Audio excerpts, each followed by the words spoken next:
I'm Captain Newman. I'll be briefing you on the novice pilot training stage.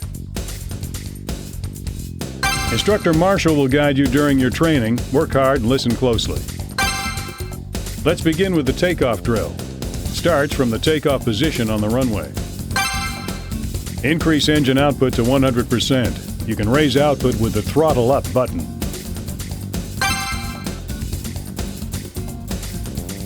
The aircraft will move forward when you increase output. Slowly bring up your speed.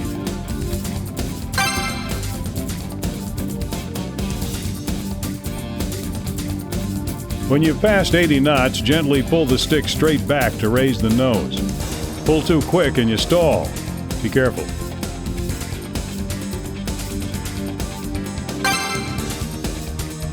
Once you're up, raise the gears and ascend to 1,800 feet while maintaining a 15-degree pitch.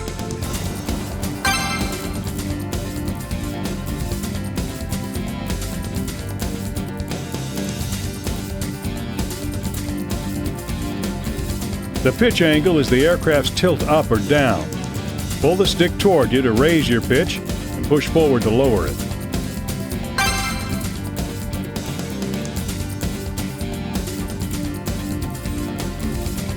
Dropping the stick left or right will change your flight path. Be careful to hold your takeoff bearing and ascend in a straight line.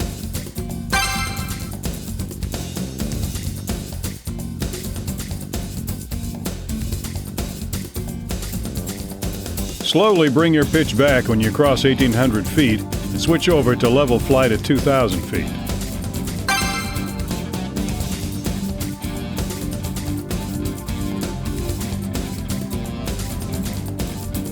You'll maintain that altitude.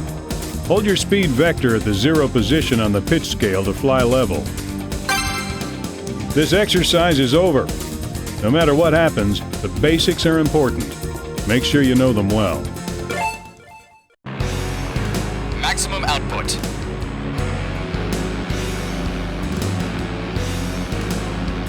Pull on the stick at 80 knots to take off.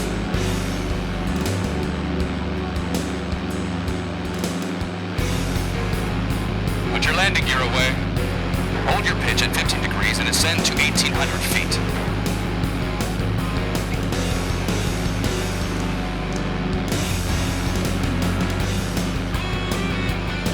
All right, just like that.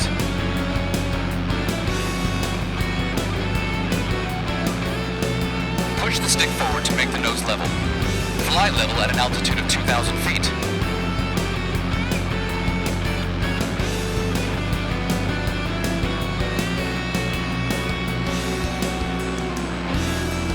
This time was okay.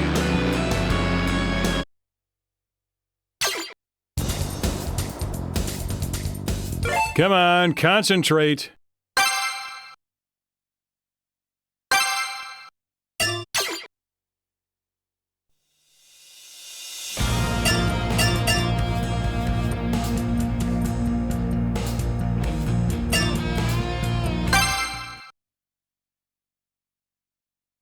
In this exercise, you will learn how to change altitudes. Training begins at 4,000 feet, flying level at 120 knots. Fly level while maintaining 120 knots at 4,000 feet.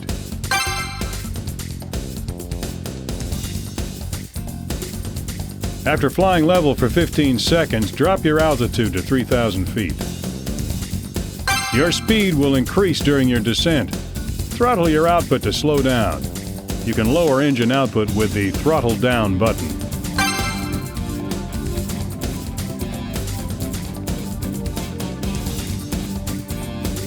Fly level while maintaining 120 knots at 3,000 feet.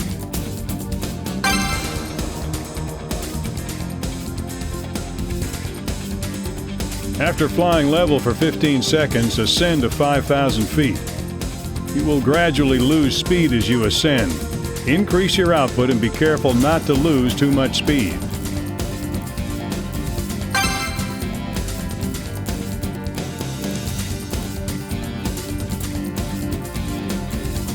Fly level while maintaining 120 knots at 5,000 feet.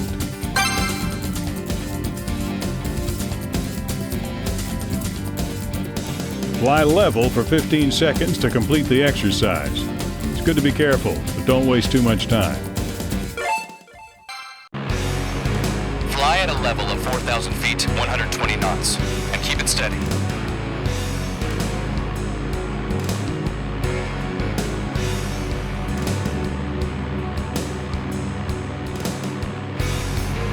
Descend to 3,000 feet.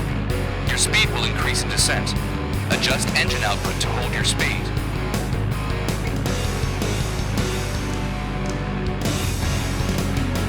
Hold 120 knots at 3,000 feet.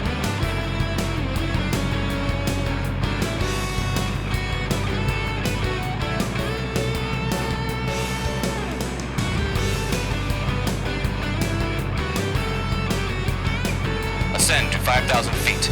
You'll have to bring engine output to maximum.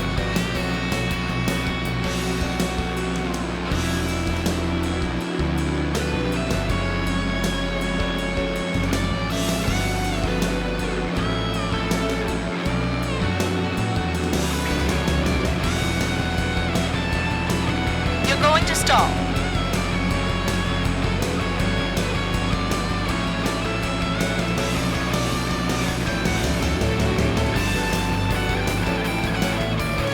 Hold 120 knots at 5,000 feet.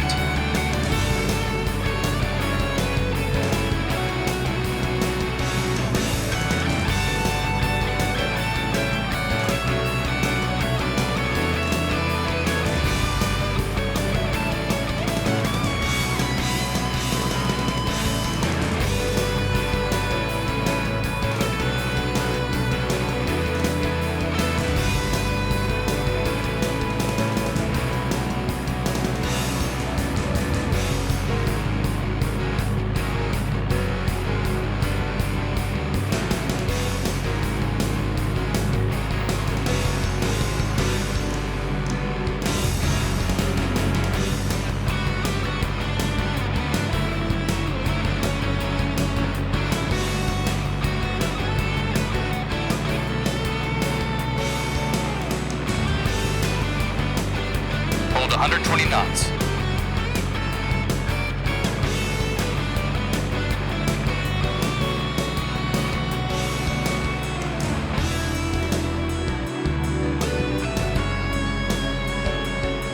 This time was okay.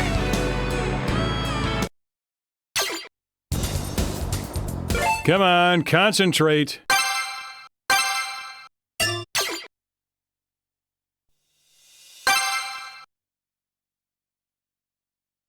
You will now learn how to turn your aircraft. Training begins while flying level at 140 knots at 4,000 feet.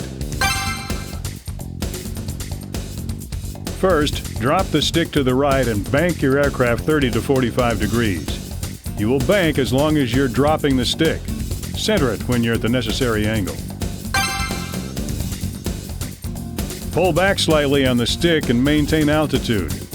Your aircraft will turn right naturally. You can confirm the bearing of your aircraft on the heading scale. Bearing 0 is displayed as 36 and bearing 180 is 18, so be careful.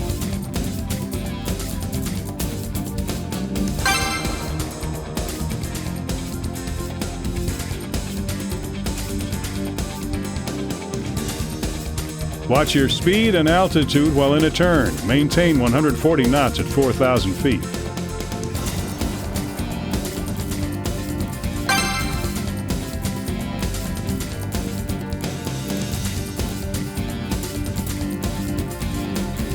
Make a 180-degree turn and drop the stick to the left at bearing 180 to level your aircraft.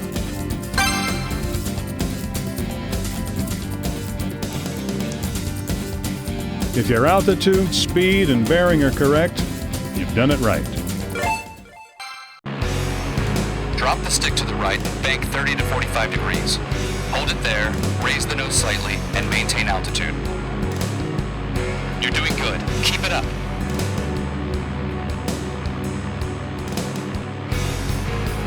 You're doing good. Keep it up. You're banking too hard. Bring it back.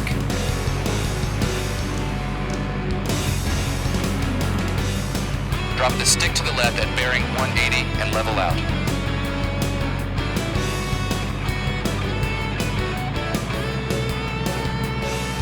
This time was okay.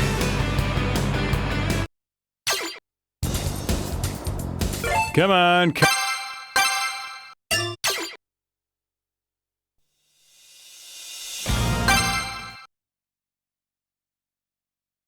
You'll now learn how to perform an aerial somersault, otherwise known as a loop. Training begins at 4,000 feet, flying level at 130 knots. In the T3, you have to raise your speed to 150 knots. Increase engine output to 100% and continue flying level.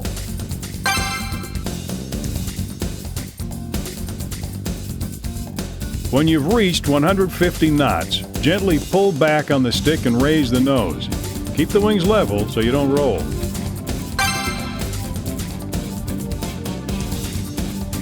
Watch your G display when entering the loop. Be sure to maintain 2 to 3.5 Gs. Pull back on the stick to pull more Gs and return it to loosen up. You'll pull too many Gs if you pull the stick back hard. The blood will fall from your head, you'll black out. You lose consciousness and won't be able to pilot.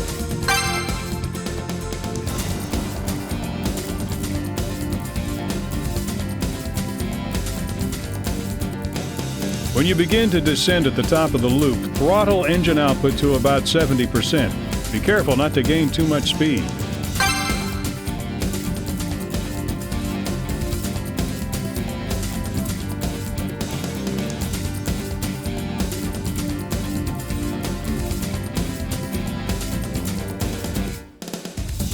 Once you've leveled out, it's best to maintain your original bearing and altitude. Bring engine output to maximum and increase your speed to above 150 knots. Bring the stick toward you gently and raise the nose.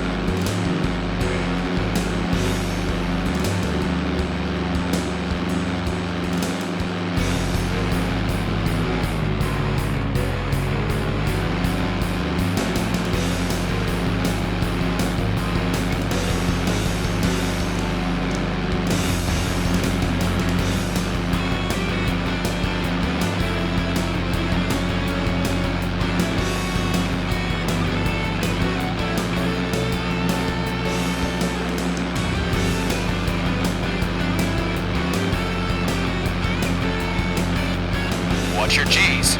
Keep it between 2 and 3.5. You're not pulling enough Gs. Pull back on the stick.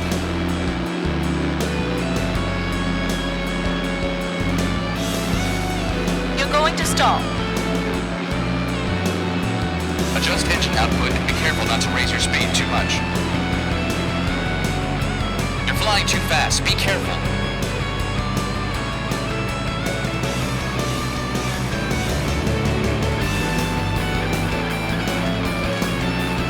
This time was okay.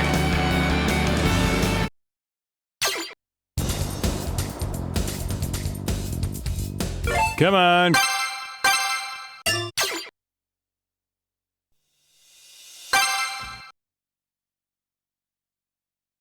You'll learn how to perform a roll. Training begins at 4,000 feet, flying level at 140 knots. You'll lose altitude in the roll, so pull back on the stick lightly to lift the nose beforehand. Now, to roll left, drop the stick all the way to the left.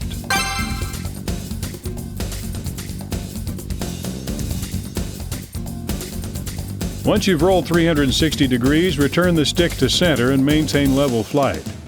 Return the stick a bit early so you don't roll too much.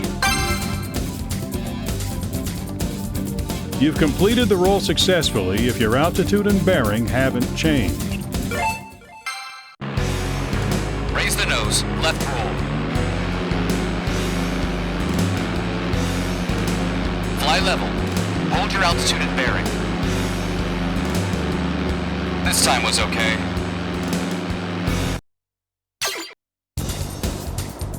Come on.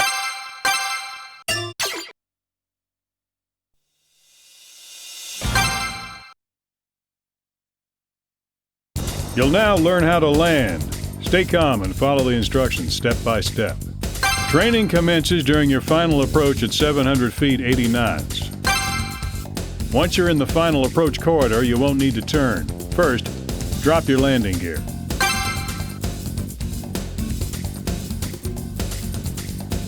Maintain a speed of 80 knots and line up your speed vector with the edge of the runway. Your speed vector shows your forward motion as seen from the cockpit. Line this up with your target.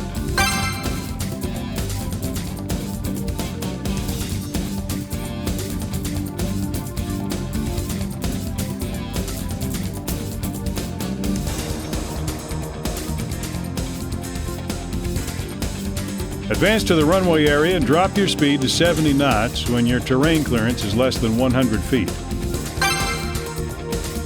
Gently raise the nose and hold that posture, adjusting so that your altitude gently decreases. You can read your rate of descent from the statoscope. The statoscope shows your ascent or descent at a ratio of thousands of feet per minute. Hold it at 2 and prepare to land.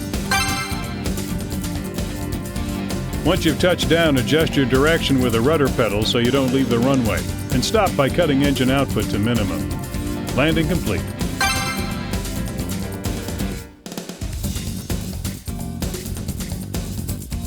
You aren't qualified to move on to the next exercise if you can't land. Get it together. Head for the runway and slowly drop your altitude. Hold your speed.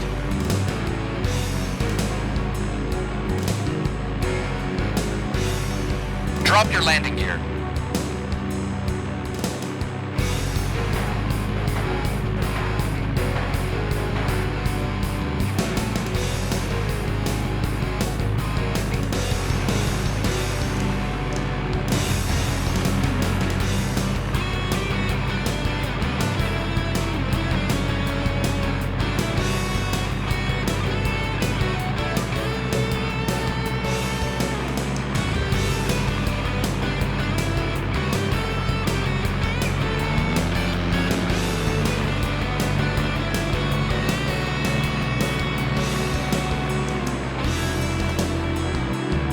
At 70 knots and raise pitch to 5 degrees.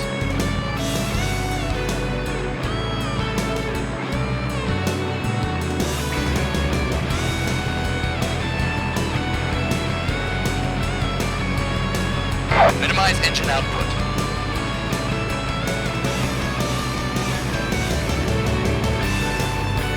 Great!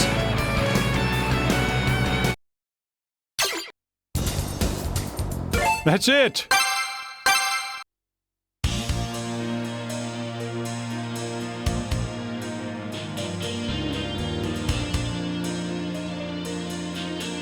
Seems like you've managed to make it this far. The novice pilot stage ends here. You are awarded the solo flight credentials of Air Wing. You will now begin basic pilot training on the T4. It's an advanced aircraft, but you must learn to master it. You can choose the Rotary Wing pilot stage next. Why don't you leave the fixed wing aircraft pilot training and take the challenge? Don't be afraid to push yourself.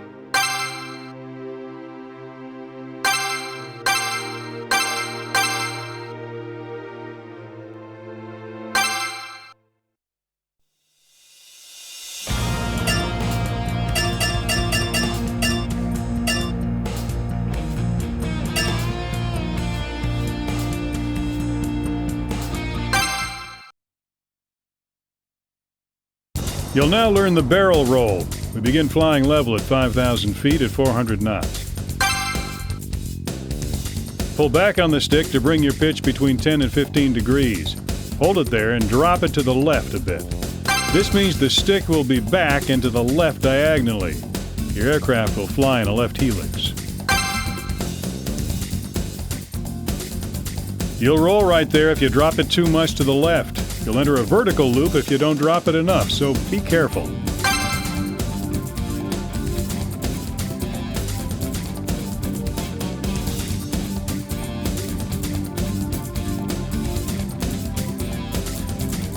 Roll 360 degrees. When your aircraft returns to level, center your stick and fly level. You've done it right if your bearing and speed are unchanged. It's more difficult if you focus on the stick. Be one with your aircraft. Imagine flying the helix. Left barrel roll. Fly level. This time was okay. Come on.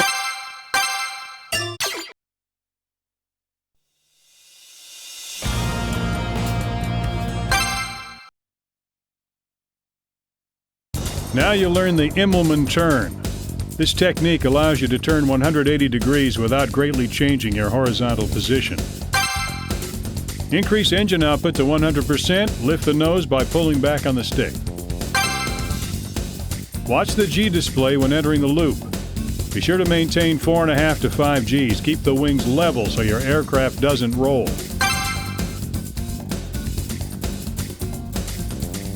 Roll 180 degrees to the right when you're upside down and you're at 0 pitch. When you've rolled 180 degrees, return the stick and fly level. Try to return it a bit early. You've successfully executed the Immelman if your bearing is the exact opposite from the start of the exercise. Max output. Begin looping, but watch your Gs.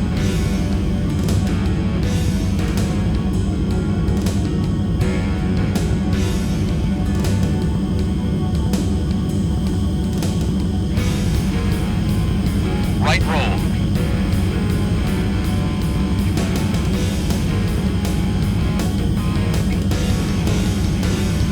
That was good for the most part.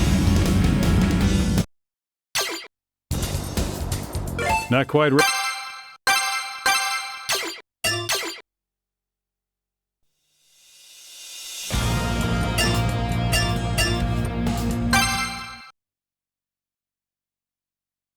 You'll now learn the split S. The split S technique, like the Immelman turn, allows you to turn 180 degrees without greatly changing your horizontal position. First, roll 180 degrees to the right. When you've banked 180 degrees and your aircraft is facing straight down, enter a loop by pulling back on the stick and raising the nose. Watch the G display when entering the loop. Be sure to maintain 4.5 to 5 Gs. Keep the wings level so your aircraft doesn't roll. Also, adjust engine output so you don't gain too much speed.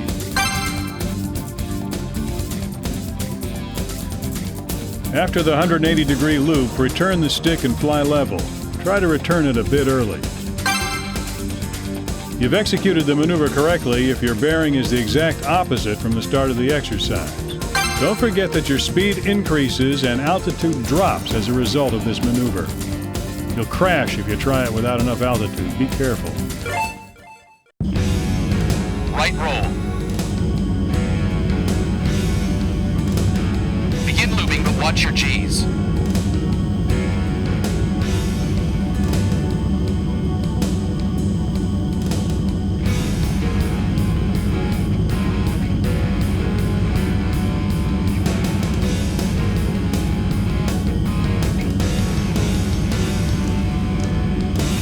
Fly level. Great!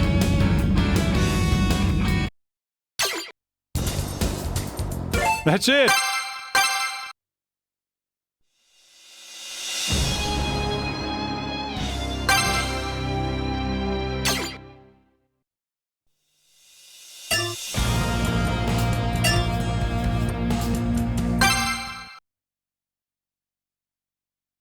You'll now learn to fly in formation.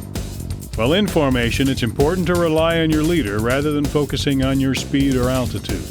Always be aware of your position in relation to the leader. From your POV, the leader should always appear to be the same size and at the same direction and distance. The leader is flying level, diagonally ahead at a constant speed. Increase engine output a bit at a time when distance starts to open up between you and the leader. But not too quickly. Adjust slightly and watch your leader. If you keep falling behind, increase your speed and check your distance. Repeat this process carefully.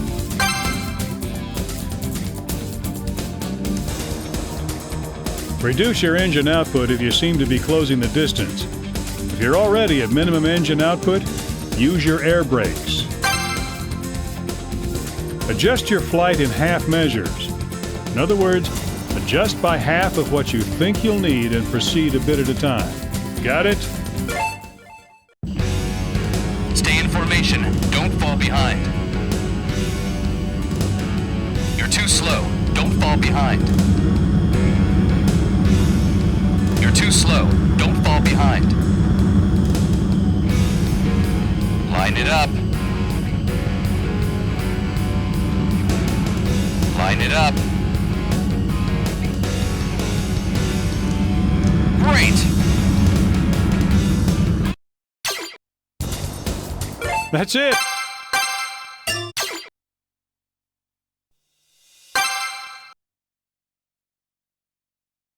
You'll now learn how to perform a formation flight loop. Training begins at 5,000 feet, 400 knots. Enter the loop when the leader announces "Loop now." On his signal, bring engine output to 100% and enter the loop without breaking formation. Once in the loop, adjust your speed carefully so as not to break away from the leader. Also, carefully adjust your stick so that the leader always appears to be in the same position.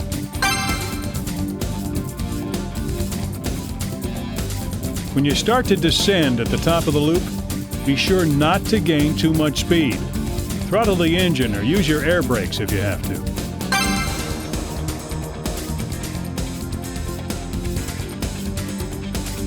Fly level when your pitch hits 0. Adjust engine output. Stay in formation. When performing a specified maneuver in formation flight, it's important to always predict and prepare for the leader's next move. It may be difficult at first, but continue practicing and you'll perfect this complicated maneuver. It's important to make adjustments early, before you get out of formation. Keep practicing. Stay in formation. Don't fall behind. Loop now.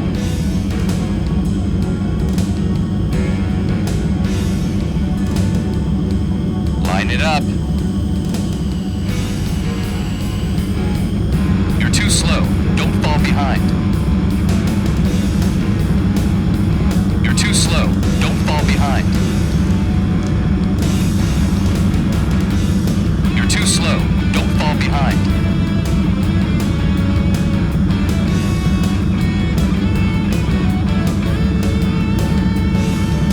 Fly level. Line it up. Great!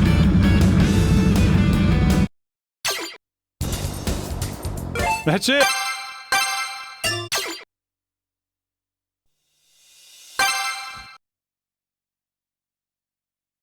You'll now learn the formation right turn. Training begins at 5,000 feet, 300 knots. Enter the turn when the leader announces "Right turn now." On his mark, turn right without breaking formation. The aircraft you're piloting is to the left of the leader, so you'll fly more to the outside in the turn. Increase speed and adjust or you'll break formation. Your roll angle is okay if the leader's wings appear to be horizontal from your cockpit. Also be careful not to drop your altitude in the turn. Fly level after you've rolled 180 degrees. If you break from flight formation significantly, do not try to return suddenly to your original position. First, balance your posture and control your breakaway. Then carefully return to your original position. Stay in formation. Don't fall behind. Right turn now.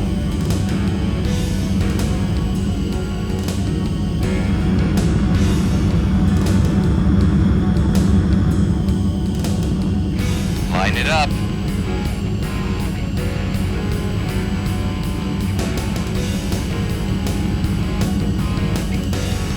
Line it up.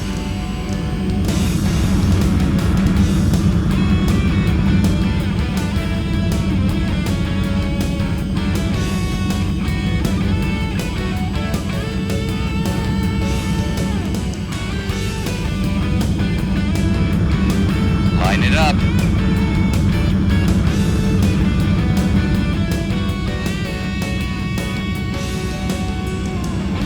You're flying too fast. Don't slip out in front.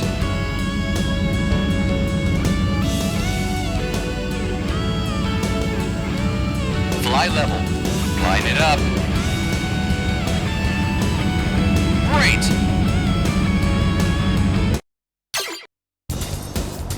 That's it!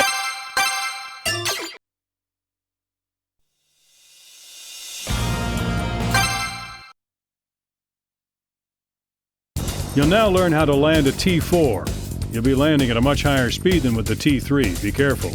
This time you'll begin by entering the final approach corridor.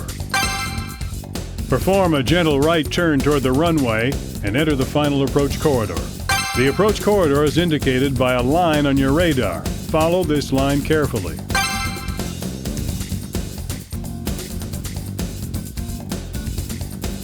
Once you're in line, lower your landing gear and line up your speed vector with the number 17 near the edge of the runway. Don't try to align your pitch and roll together. Take them one at a time.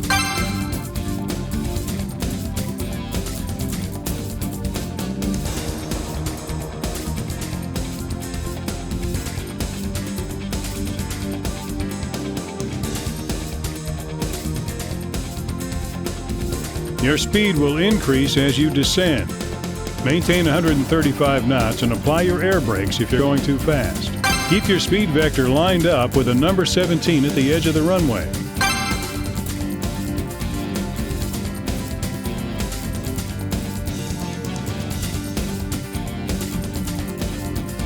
Advance to the runway area and throttle the output to 70% when within a 100-foot clearance.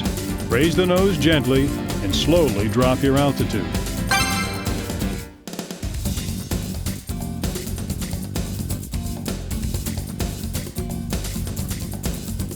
Once you've touched down, adjust your direction with the rudder pedal so you don't leave the runway. Stop by cutting engine output to minimum.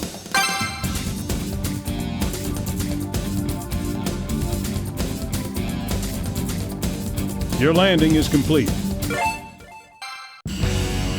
Turn right and aim for the runway.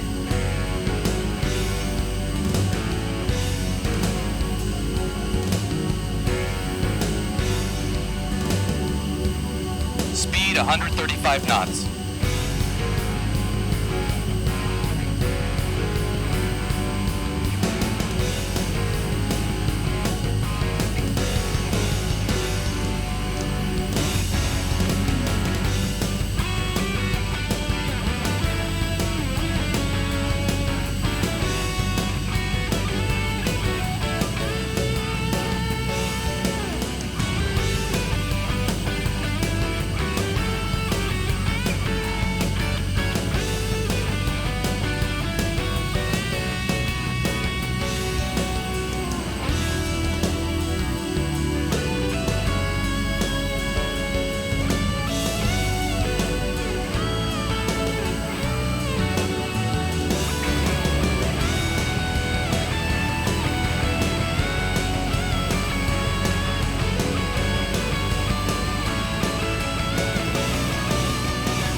Flying too fast.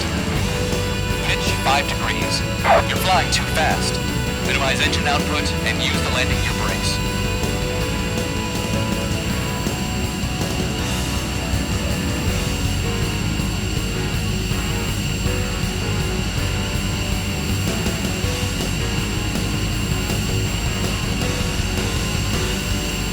Amazing!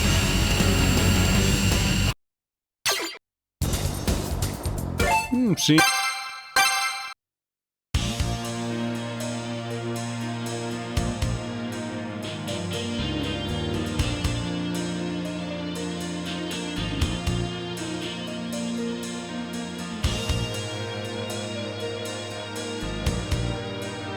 That was an acceptable performance. This ends the basic pilot training stage. You're finally ready for real training. This means that starting today, you're training ready. In other words, you've shown great promise so far. Don't do anything to mess it up. You'll now receive combat pilot training on the T2 supersonic jet plane. The T2 is unlike anything you've flown before, so don't get cocky, got it?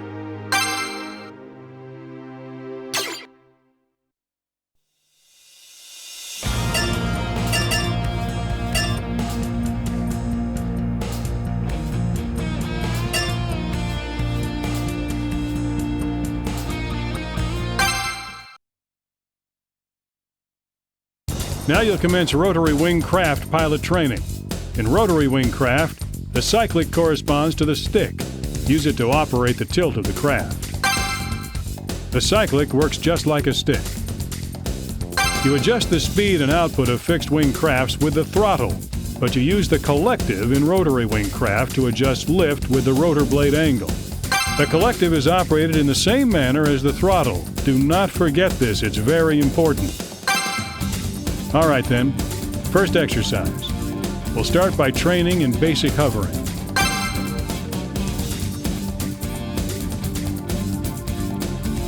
First, slowly raise the collective. Check your change in altitude on the statometer.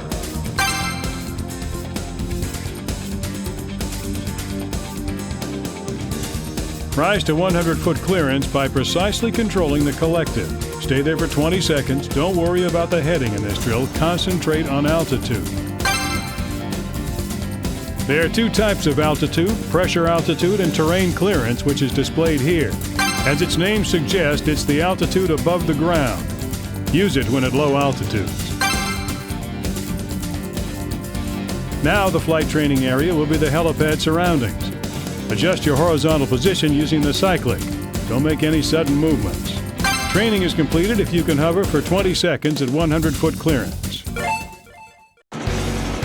Raise your collective and take off. Ascend to 100 feet above ground.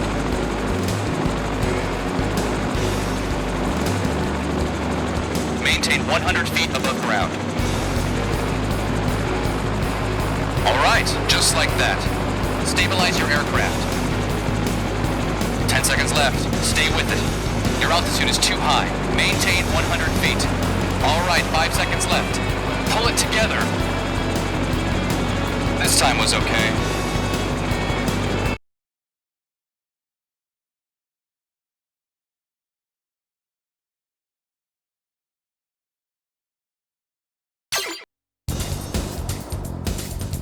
Come on, concentrate.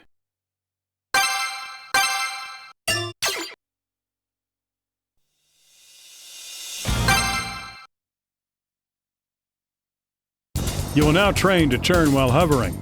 You will start on the ground just like the last time. First, raise the collective and ascend to 100-foot clearance.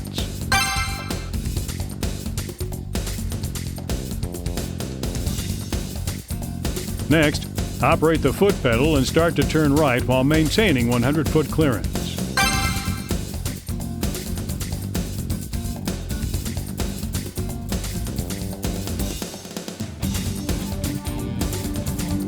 The craft will tilt in the turn, so operate the cyclic to stay as level as possible. Stabilize the craft and keep it from leaving the helipad.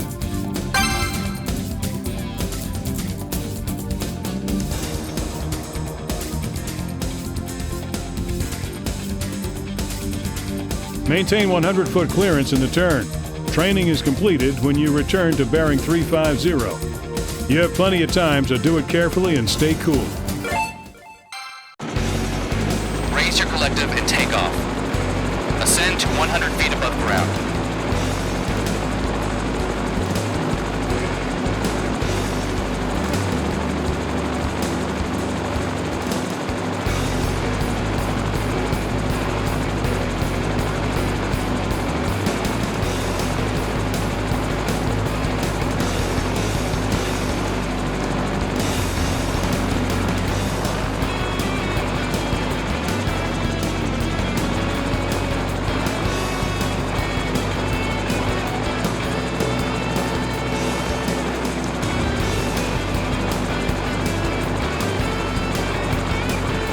Hold that altitude and swing right.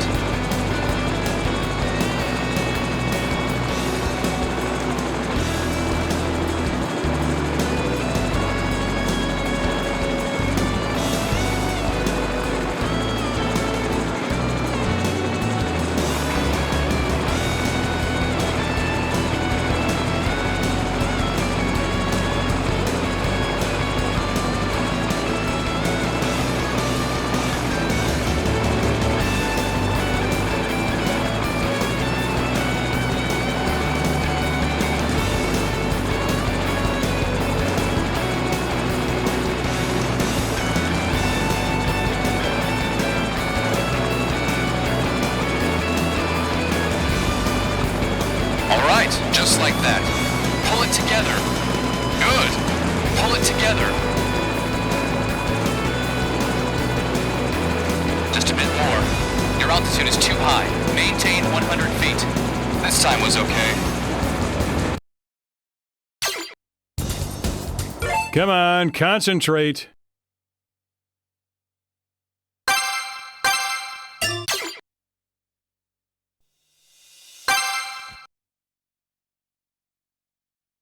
Practice forward motion and ascent. Training commences with takeoff. Raise the collective and take off from the helipad, ascending to a clearance of 10 feet.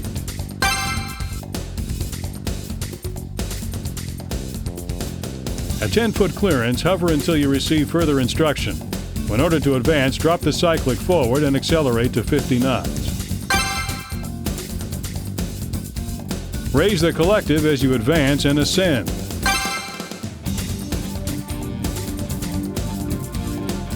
When you reach 100-foot clearance, adjust the collective and enter horizontal flight. At that time, maintain a speed of 50 knots. Forward speed is controlled by pitch angle in a rotary wing craft. Drop the cyclic forward to accelerate and tilt the craft forward. Pull back on the cyclic and raise the nose to decelerate.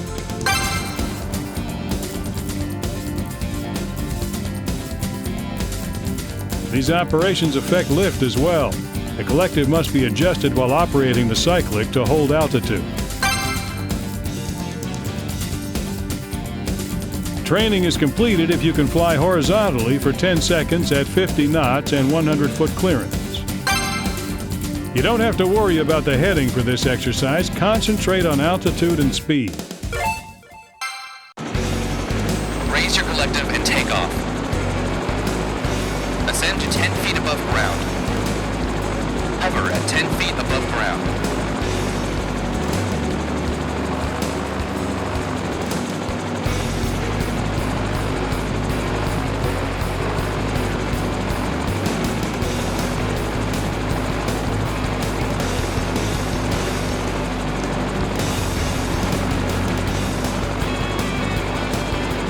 Accelerate to 50 knots and ascend to an altitude of 100 feet.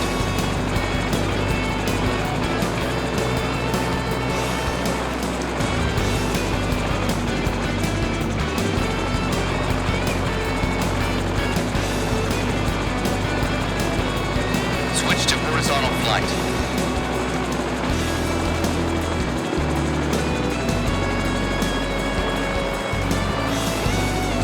This time was okay.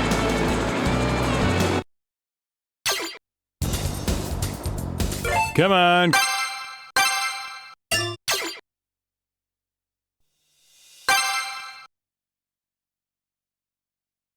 Train for deceleration and landing. This is an important basic operation, so pay attention.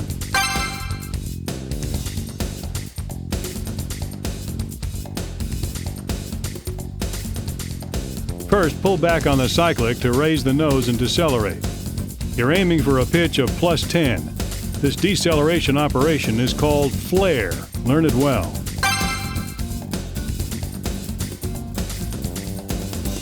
Lower the collective at the same time and drop altitude. Descend while checking the altimeter.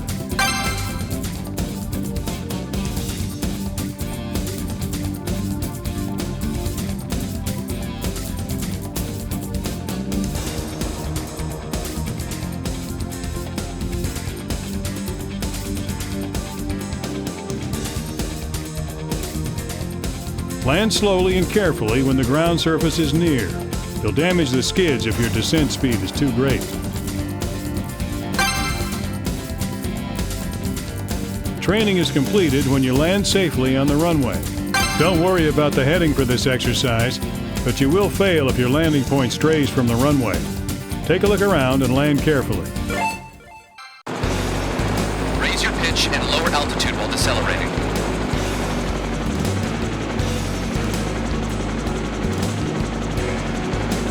You are now at 300 feet above ground. 100 feet more. 50 feet more.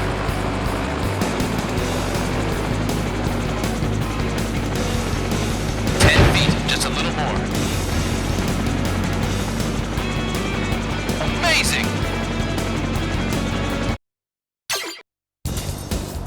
See.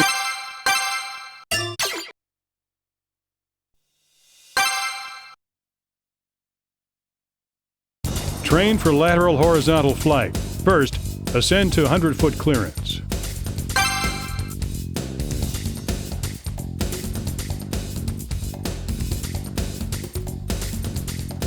When you reach 100-foot clearance, maintain bearing 350 and hover for 10 seconds. Next, slowly drop the cyclic to the left. You will begin to move slowly when the craft tilts. Maintain 100-foot clearance, bearing 350.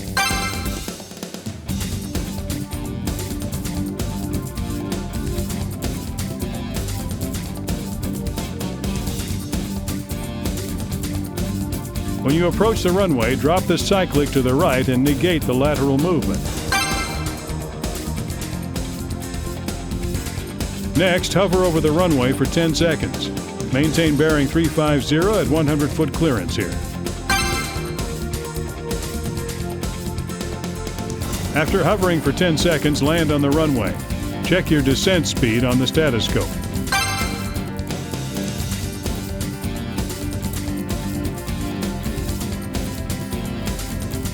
Training is completed if you can land on the runway. Adjust your bearing to 350 when landing. You have plenty of time. You need to master these techniques. Raise your collective and take off. Maintain bearing 350 and ascend to 100 feet above ground. Hover at 100 feet above ground.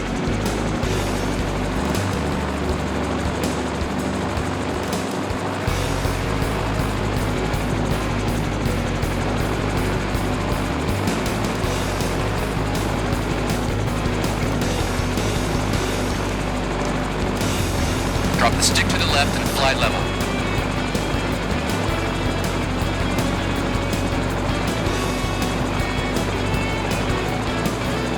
All right, just like that. All right, go to hovering.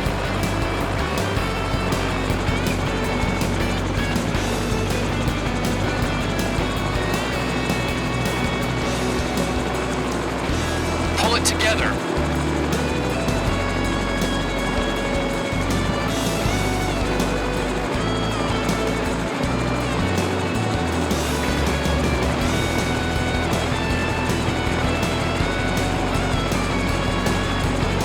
Land gently on the runway.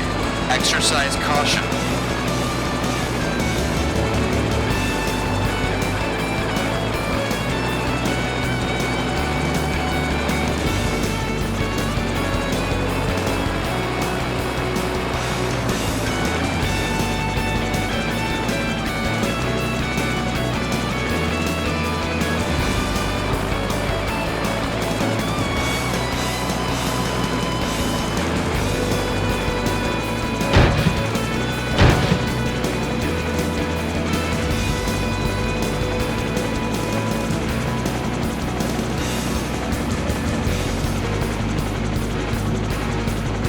That was good for the most part.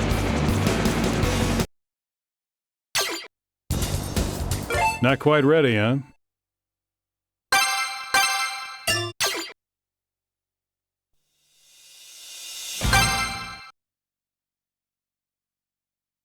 Practice turning in forward motion.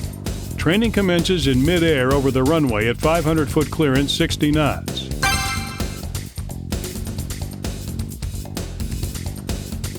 First, drop the cyclic to the right and enter the turn. Your altitude will start to drop at this time. Maintain 500-foot clearance by adjusting the collective. Also maintain a speed of 60 knots. Operate the cyclic to adjust speed with the pitch angle.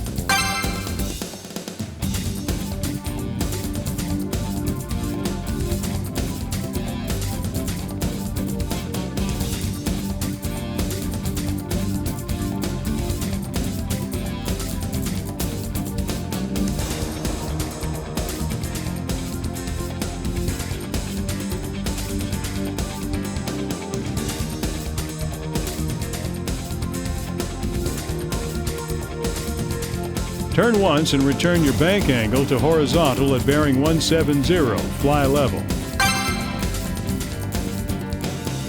Keep flying level to complete the exercise. Always maintain 500-foot clearance at 60 knots during this drill. 60 knots at an altitude of 500 feet.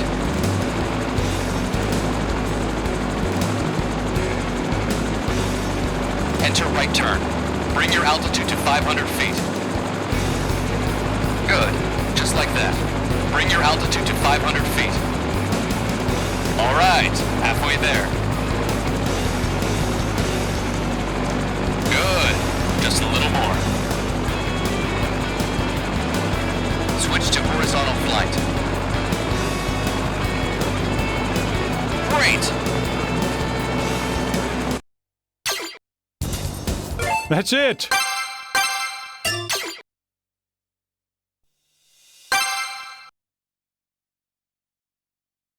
You've finally reached the last step of Rotary Wing basic training. We'll bring everything together at this stage. You run the gamut from takeoff to landing.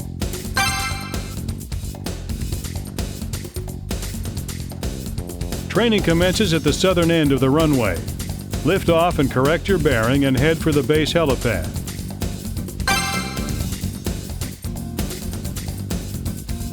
There's a 100-foot ceiling to this exercise. The exercise will end if you surpass the 100-foot clearance, so be careful.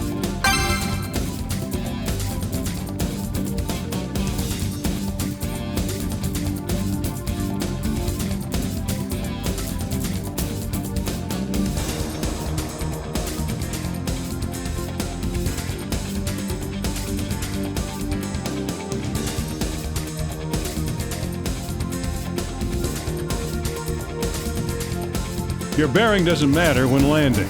Watch your descent speed and landing area. You fail the exercise if you land outside the base helipad.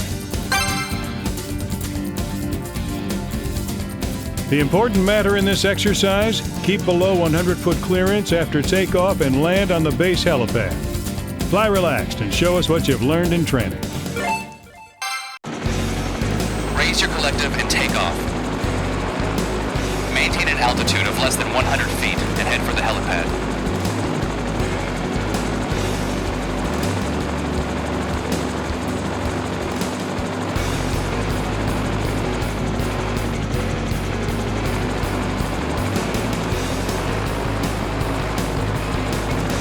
Target area and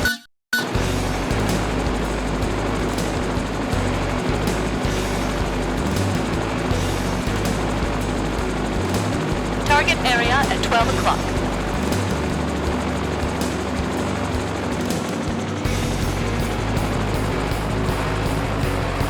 Target area at 12 o'clock.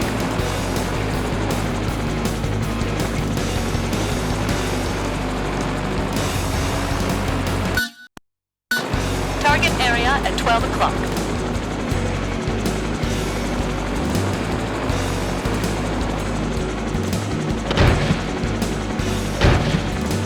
That's it!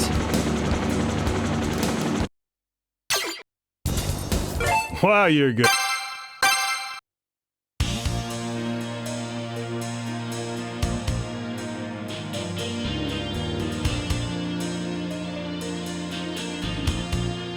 That was an acceptable performance. This ends. You'll now begin Rotary Wing combat training on the AH-1A.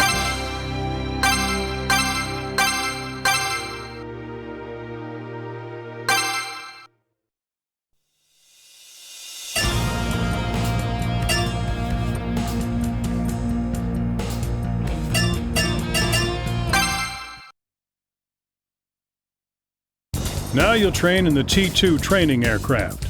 Its characteristics are different from the T-4, so be careful. First, fall into formation with the leader. The leader is flying level at a constant speed of 450 knots. First, increase your speed to 600 knots to close the distance with the leader. You can use the afterburners by raising engine output substantially at 100%. It provides high acceleration but consumes a lot of fuel. Remember that.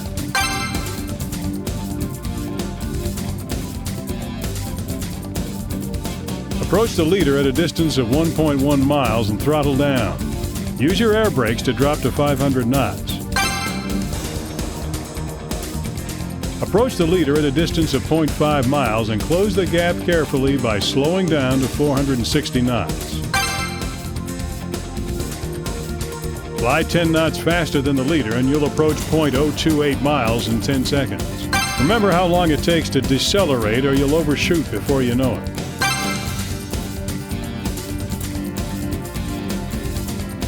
This exercise is completed if you can fly in formation for 15 seconds at a distance of less than 0.1 miles from the leader.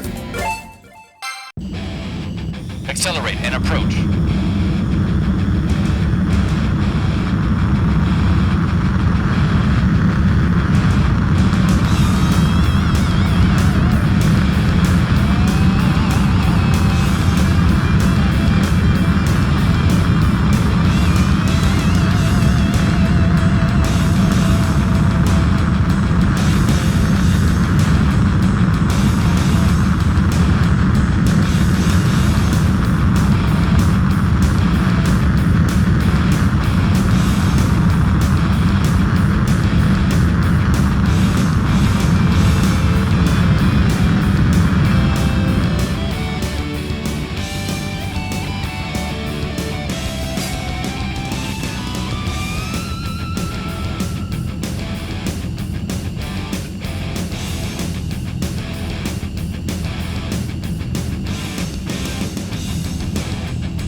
Too fast, you'll overshoot.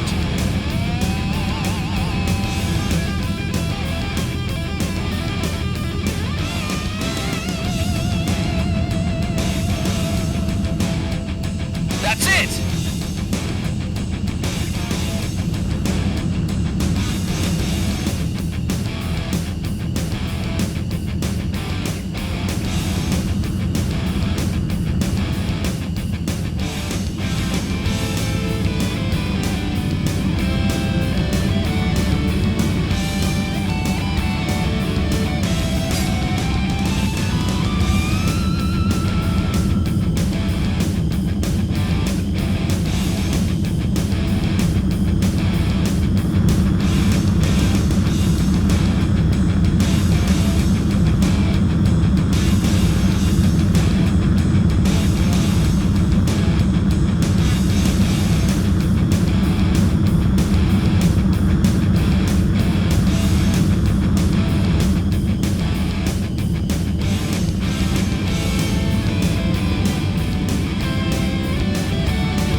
Watch your speed. Stay in formation.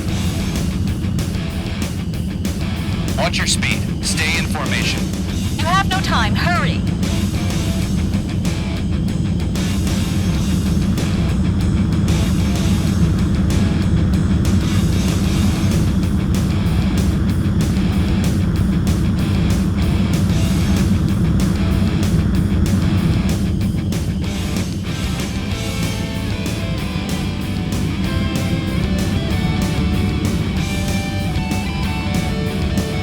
Watch your speed. Stay in formation. This time was okay. Come on.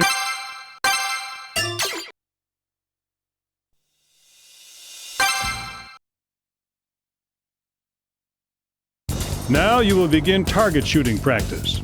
Training begins at 10,000 feet, 450 knots. Use your machine guns and shoot the target under tow by the F4EJ. First, approach until you can see the target. The target will turn gently to the right. Line up your speed vector with the target and track it precisely.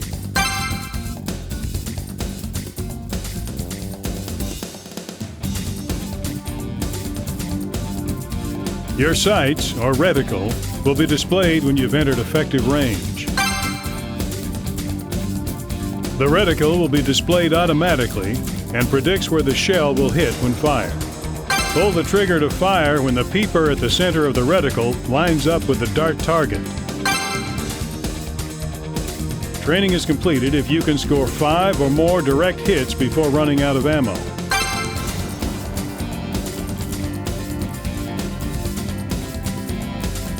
The F4EJ towing the target is turning gently to the right. Be careful not to hit the towing aircraft.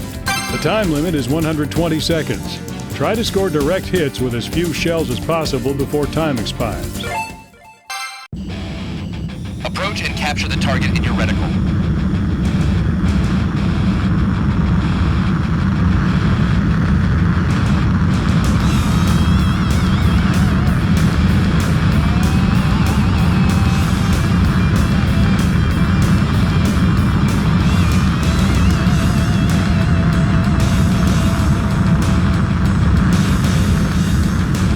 Relax and aim carefully.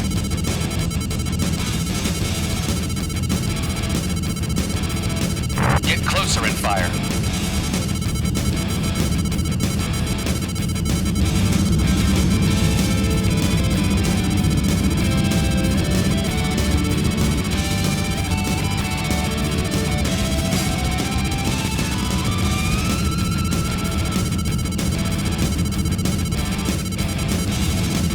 That's it! Amazing!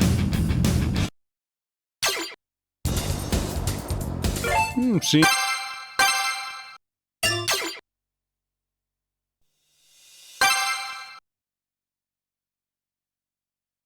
Practice firing on the drone target. The drone target is a remote-controlled unmanned target aircraft built from refurbished F-104 fighters. Training commences from behind the drone target at 20,000 feet, 400 knots. The drone target will evade by remote, so pursue it carefully and fire after closing in on it. To do this, watch the target distance and control your speed carefully.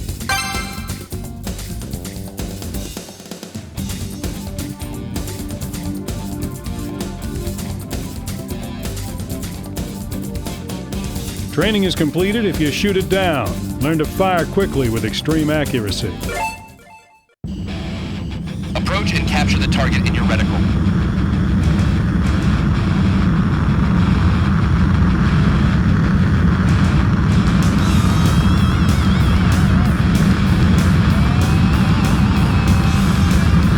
Relax and aim carefully.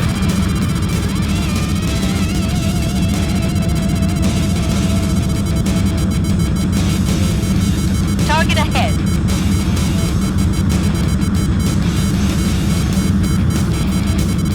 Get closer and fire.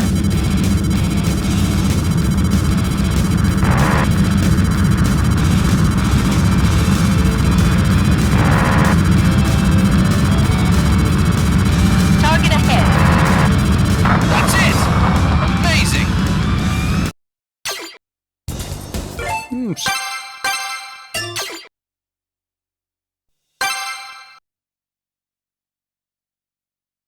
Practice firing missiles on the drone target. Training commences at 20,000 feet, 500 knots.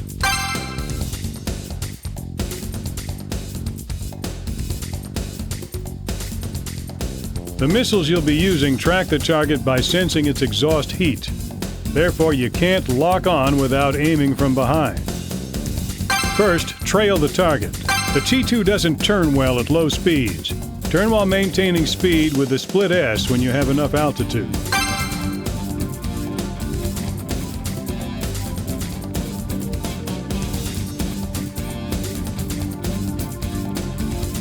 A round seeker will be displayed when you can lock on. Capture the drone target in this seeker.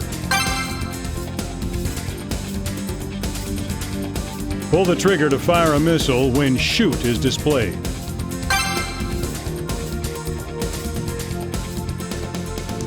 The missile will automatically track the heat source for a direct hit, but if its angle to the target is too wide, it will lose it and miss. So be careful.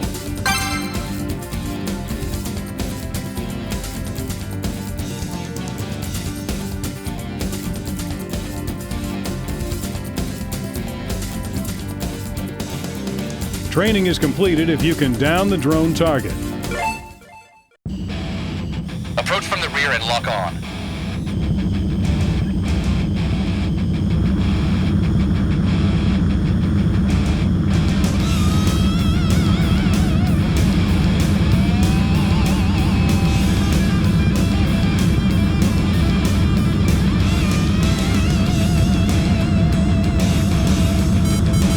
Target within missile range.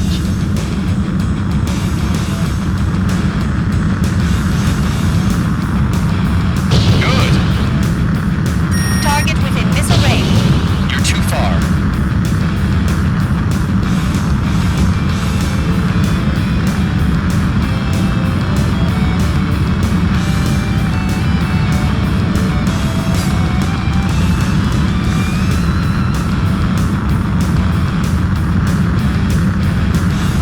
Great.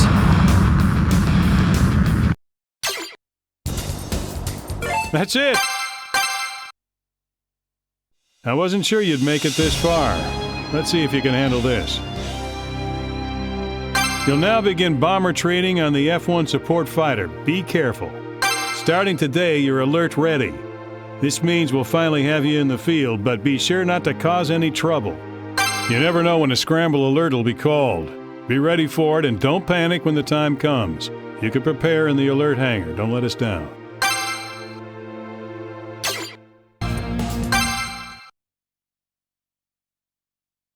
Now you'll practice bombing using an F-1 support fighter. First, you'll release bombs while flying level. Training commences at 2,500 feet, 450 knots. Your bombing sights will be displayed when the target enters visual range. Fly level until you capture the target in the center of your sights.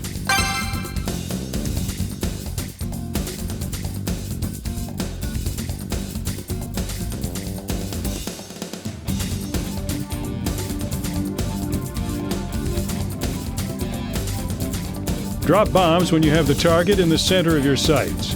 If you have plenty of bombs remaining, drop 2 at a time to improve your hit ratio and balance.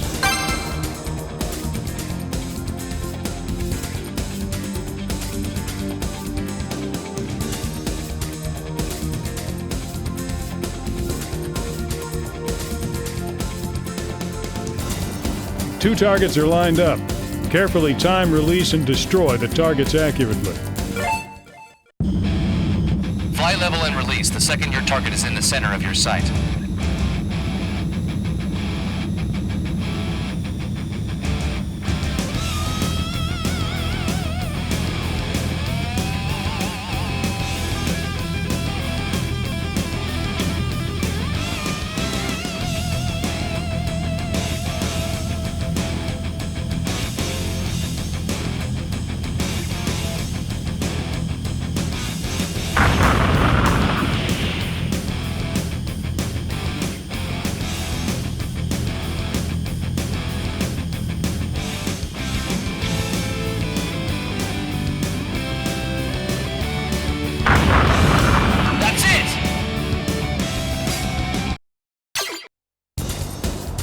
Wow, you're good.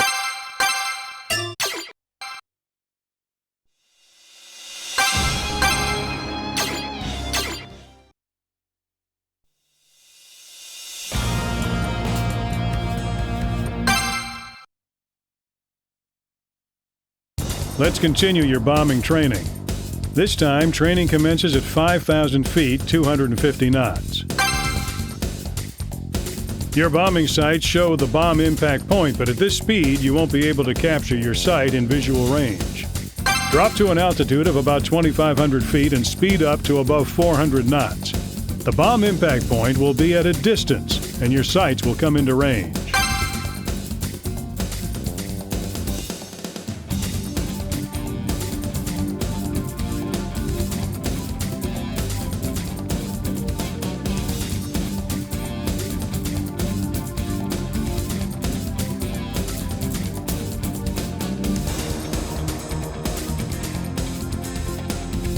Capture the target in the center of your sights, raise the nose a bit while increasing Gs, and release bombs. You may damage your own aircraft if you release your bombs in negative Gs.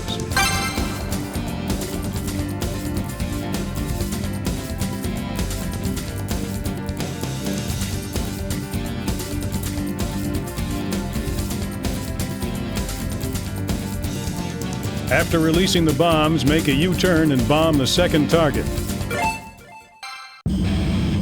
Lower altitude and increase speed. Aim carefully and release.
Target at 4 o'clock.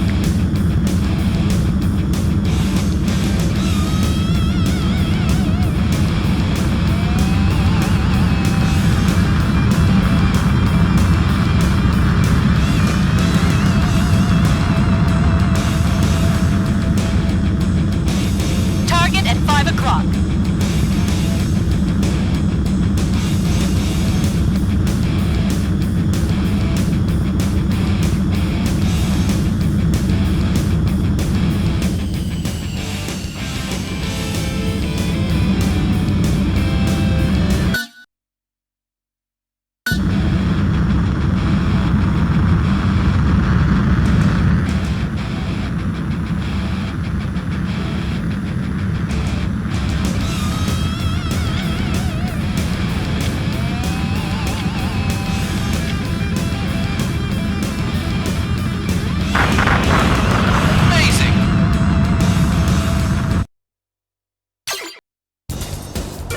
Seems...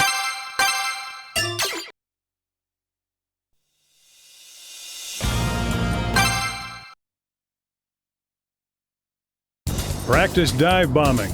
Training commences at 20,000 feet, 500 knots. First, position your aircraft over the target while estimating its distance on radar.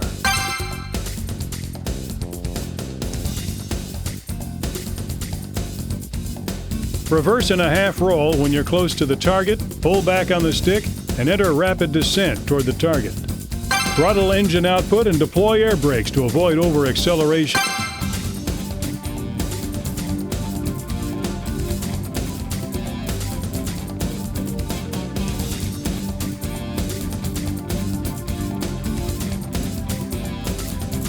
Capture the target in your sights, quickly drop your full payload, and immediately raise the nose to return to level flight. You'll crash if you don't pull up.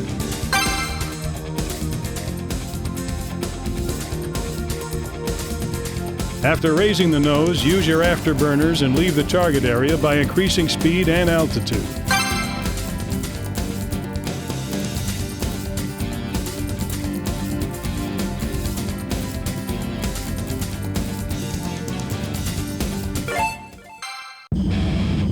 Fly level until you reach the target range. Maintain altitude. Make a half turn and descend vertically. Minimize your output and use the air brakes.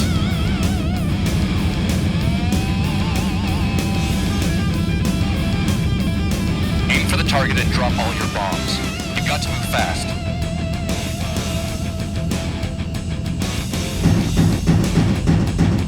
Raise your nose and get out of there. Remaining bombs at 0.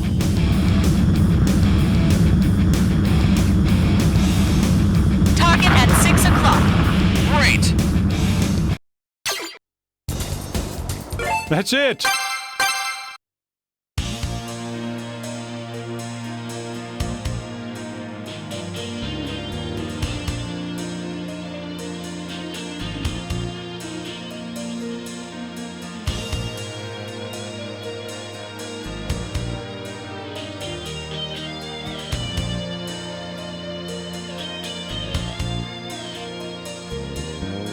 That was an acceptable performance.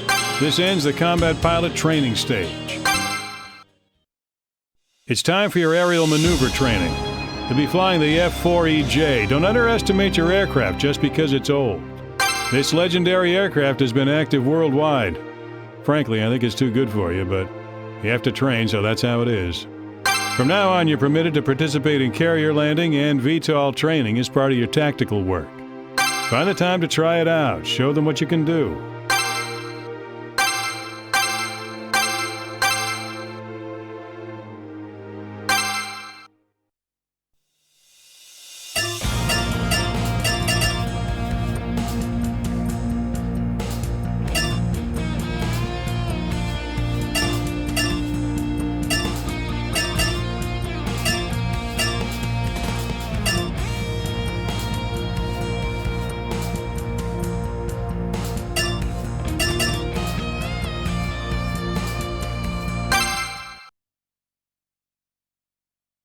Now you'll switch to the F-4EJ and practice aerial maneuvers. First, you'll learn the basic brake and scissors.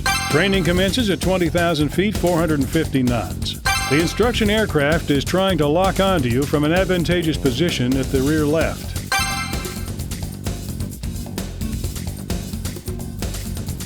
To lose him from his current position, you'll have to perform an extremely sharp turn to the left.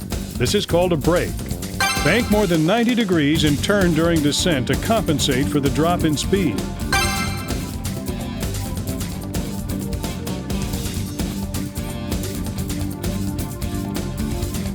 When the brake succeeds, the enemy aircraft should be in front of you to the right. Now you can move to an advantageous position by dropping in behind him. If the enemy aircraft brakes in response, you will continually attack and defend while intersecting with each other.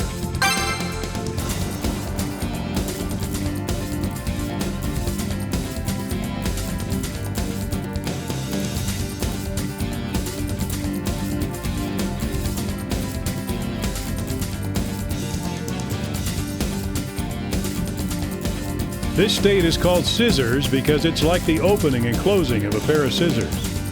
Training is completed if you escape a crisis situation and lock on to the instruction aircraft for 10 seconds.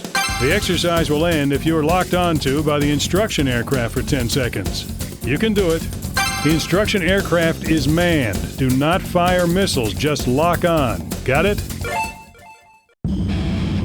Approach from the rear and lock on.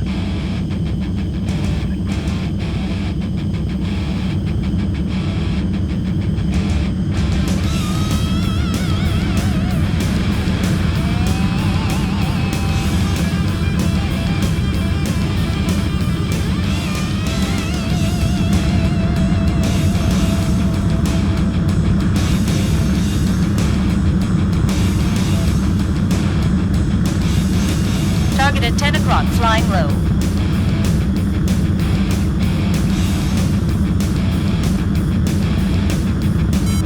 Target within missile range.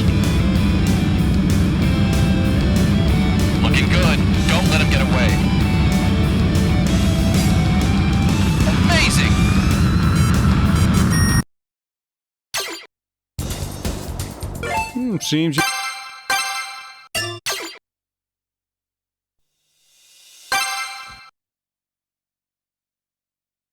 Practice the high yo-yo ACM. This is a technique for efficient turns. Control excessive speed and turn efficiently by increasing altitude. Speed is changed into potential energy. You can use this to increase speed when needed.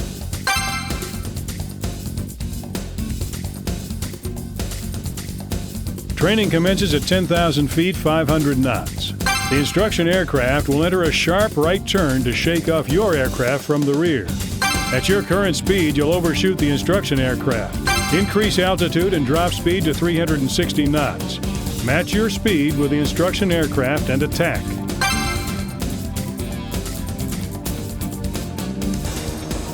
Turn while increasing altitude and don't let the instruction aircraft shake you off.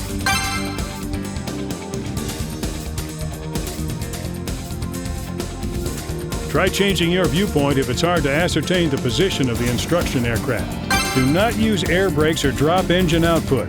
You lose the advantage if your energy drops.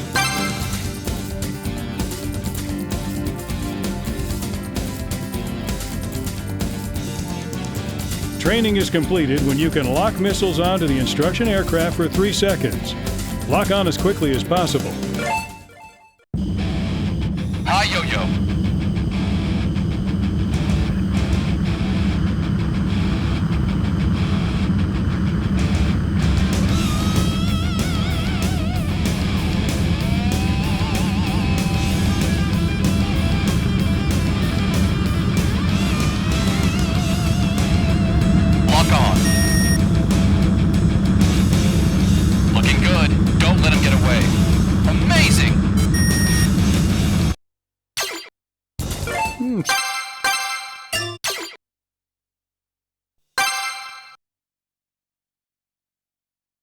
Practice the low yo-yo ACM.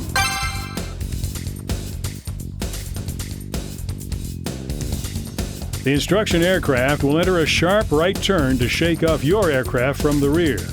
You don't have enough speed, so speed up or it'll shake you off. Drop your altitude and increase your speed. Match your speed with the instruction aircraft and attack.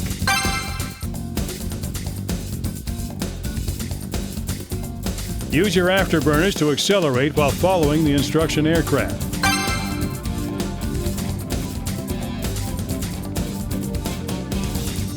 Next, drop to an altitude of 9,000 feet. By decreasing your altitude, you should naturally accelerate. Raise the nose after increasing speed and lock on to the instruction aircraft.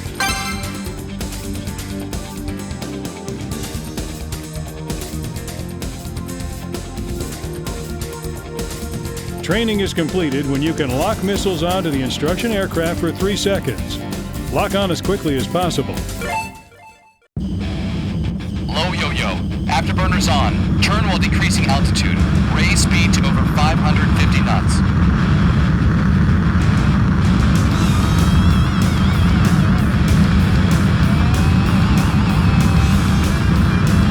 Lock on. Looking good. Don't let him get away. Amazing! See?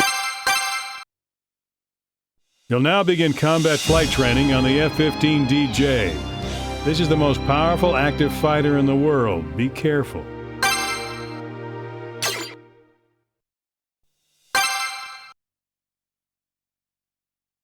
You'll now train on the F-15 DJ for combat fighting. Training begins at 20,000 feet, 500 knots. Engage in combat with the oncoming instruction aircraft. The training is completed if you can lock on for 10 seconds.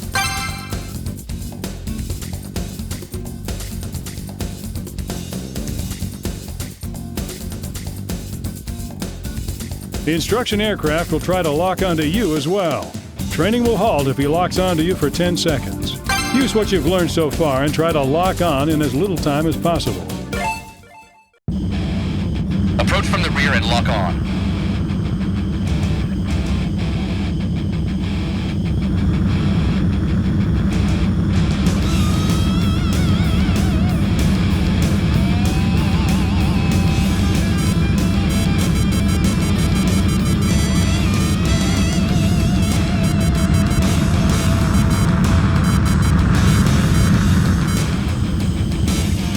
Target ahead.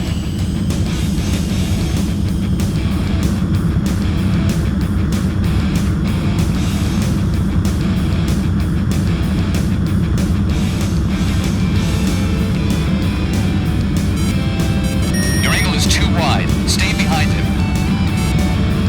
Missile lock commenced. Looking good. Don't let him get away. Great! That's it!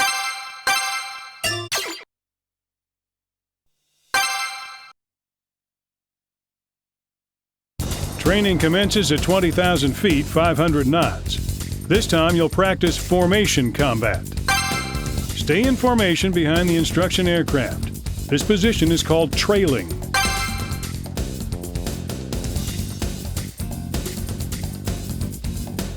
The aggressor will attack the leading instruction aircraft.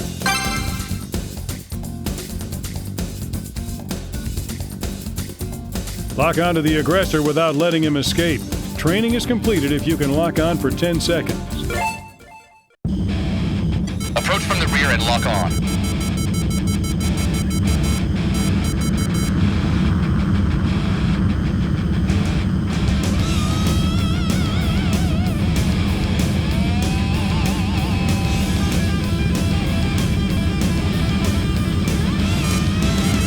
Your angle is too wide. Stay behind him.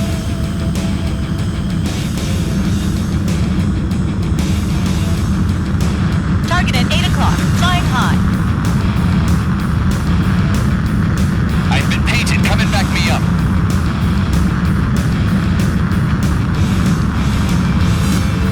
Target within missile range. Looking good. Don't let him get away.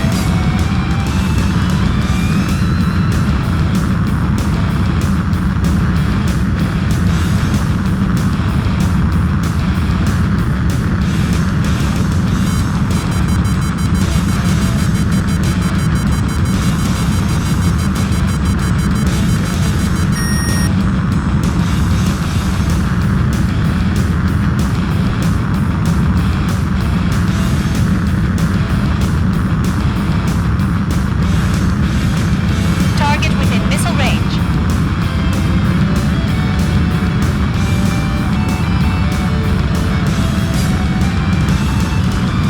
This time was okay. Come on.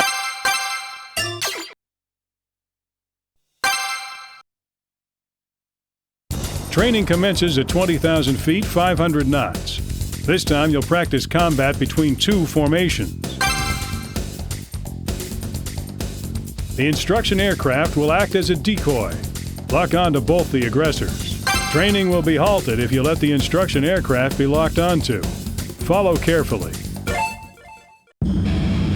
Approach from the rear and lock on.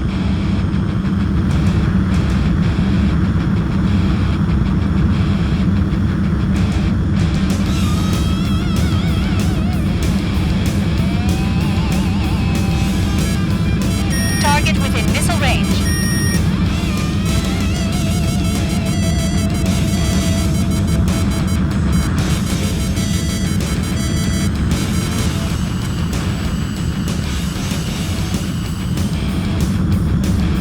Target at 7 o'clock, flying low.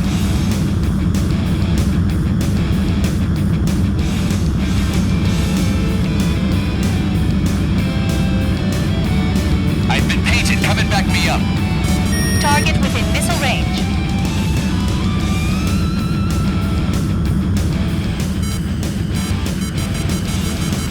Target within missile range.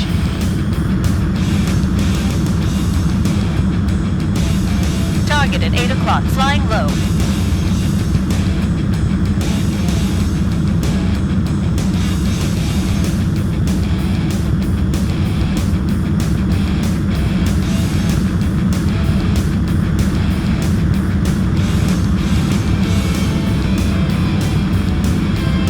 Target at 8 o'clock.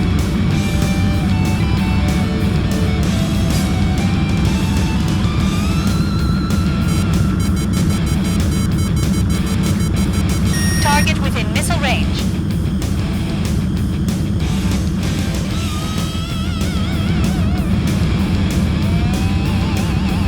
All right, one more left.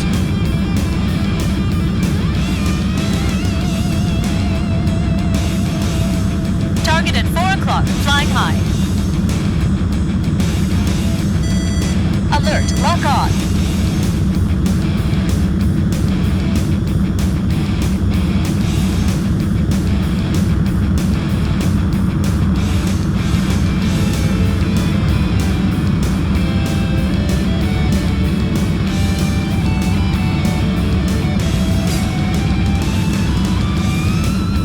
Target ahead to the upper right. You have no time, hurry. Target within missile range. You're running out of time. Target within missile range.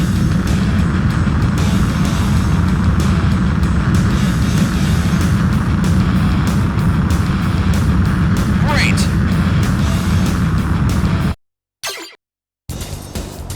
That's it! You've made it to the final test at last. You will commence battle training in a mock campaign in the Advanced F-2 Support Fighter. This aircraft is fresh off the line. Don't come back with a single scratch on it, got it?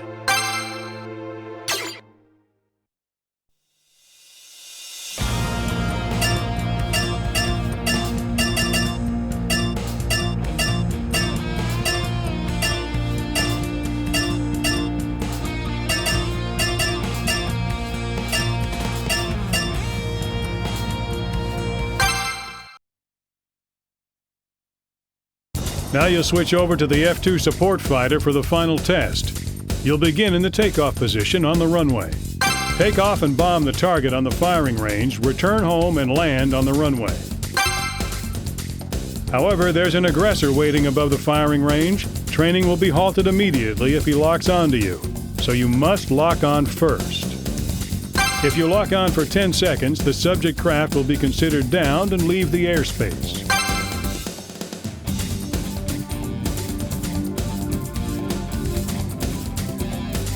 This is the final exercise. We expect you to go all out and show us your abilities.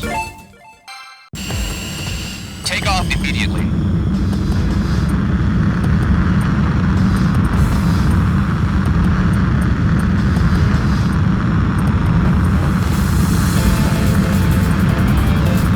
Bomb the target on the target range.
going too fast to lower your landing gear.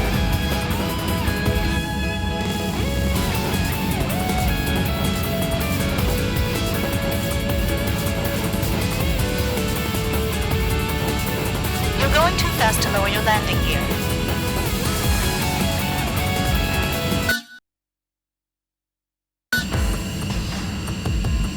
Target at 5 o'clock, flying high.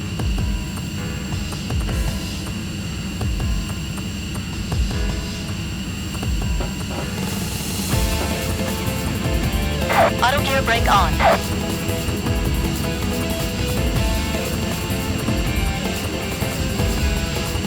Target at 6 o'clock, flying high.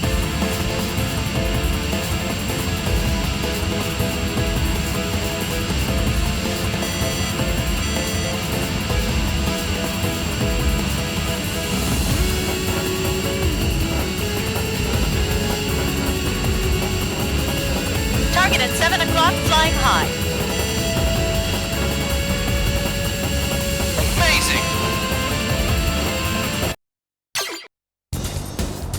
Hmm, seems you...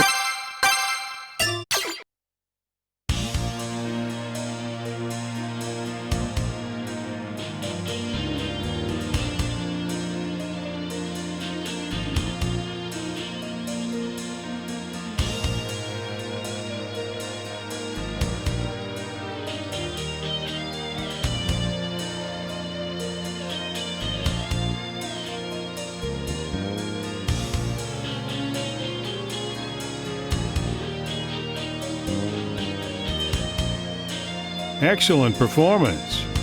To be honest, I didn't think you'd make it this far. You're on your own now. Starting today, you're combat ready.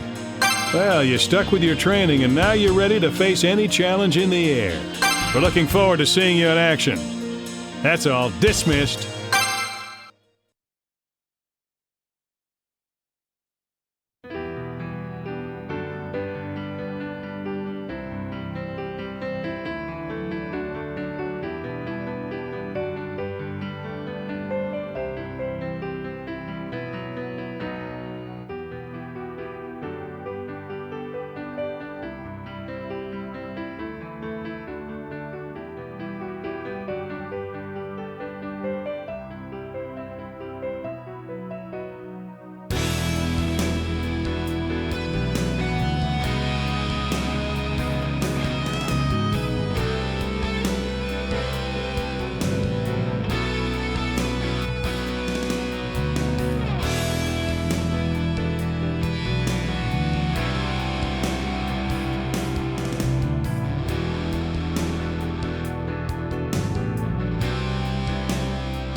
Train for carrier landing in the FA-18C.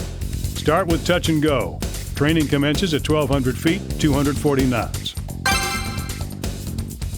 You have already entered the final approach corridor. Drop landing gear and prepare to land.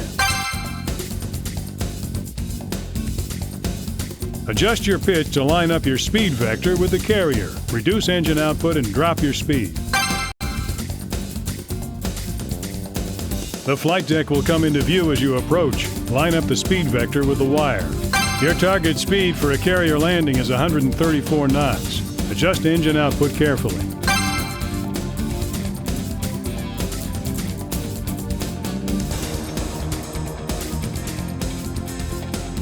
If you drop your speed and follow the correct path, your nose should be raised. Touch down on the deck in that posture.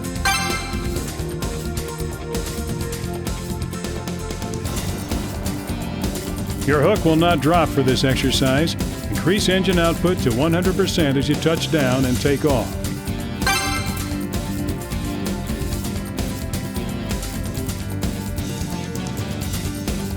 This exercise is called touch and go. Training is completed if you touch down and take off successfully. If you value your life, it would be a good idea to practice this procedure many times. Repeat this training.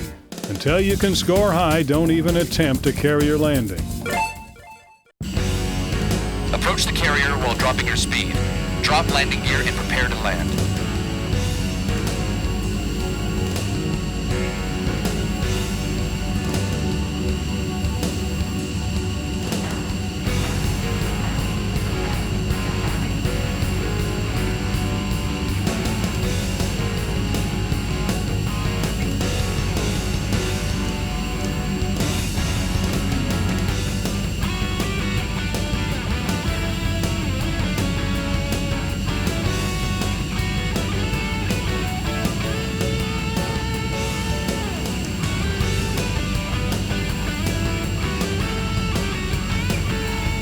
Take off. This time was okay. Come on.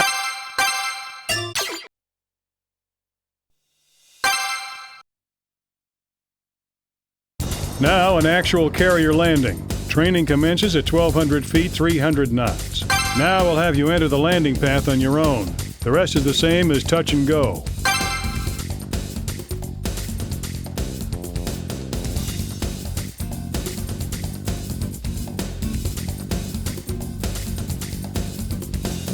The carrier is to the right. Turn right and ride the entry corridor smoothly. Reduce your speed to 240 knots and drop gears. Adjust your pitch to line up your speed vector with the carrier. Reduce engine output and drop your speed.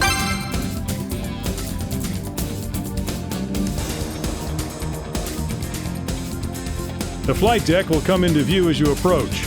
Line up the speed vector with the wire. Your target speed for a carrier landing is 134 knots. Adjust engine output carefully.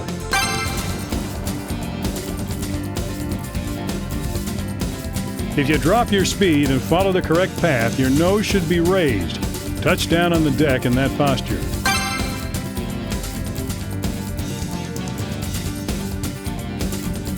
Increase your engine output to 100% as you touch down, just like in touch and go training.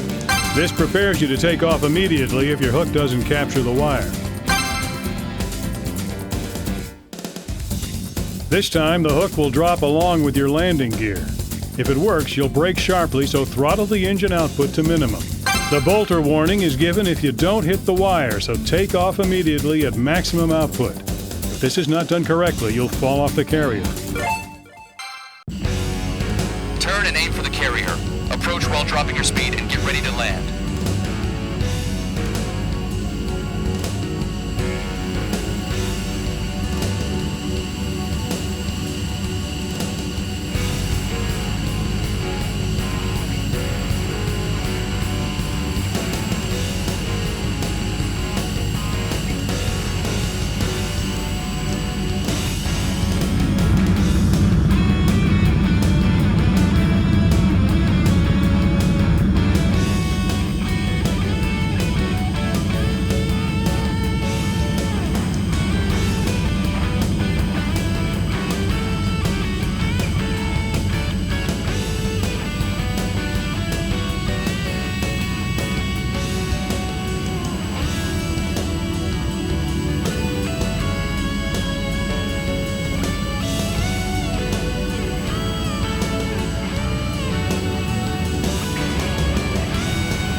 Not quite.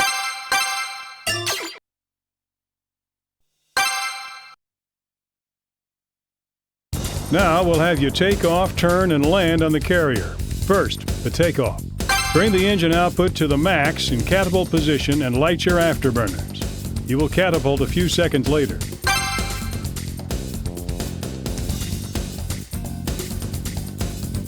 After the catapult, pull back slightly on the stick and raise the nose to avoid crashing. Don't try any rapid moves until you're up to speed or you'll stall. Turn to the left 190 degrees after achieving a speed of 350 knots.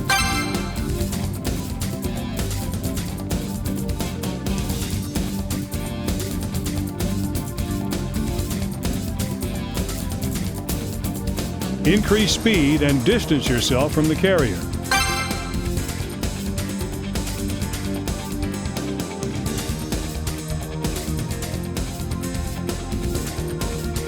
Turn to the left 180 degrees after dropping speed to 400 knots.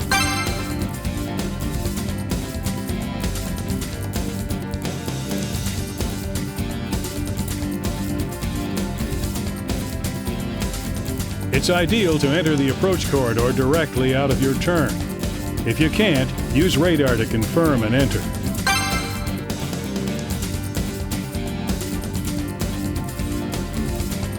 From here, the procedure is the same as before. Watch your speed and land carefully.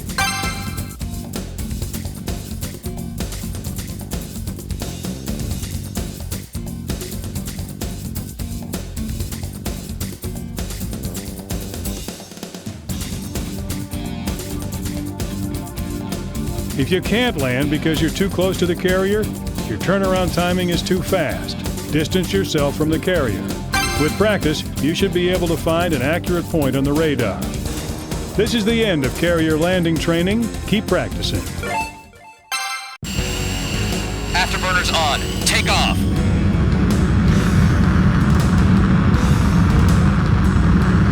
Turn 190 degrees and acquire the necessary distance for landing.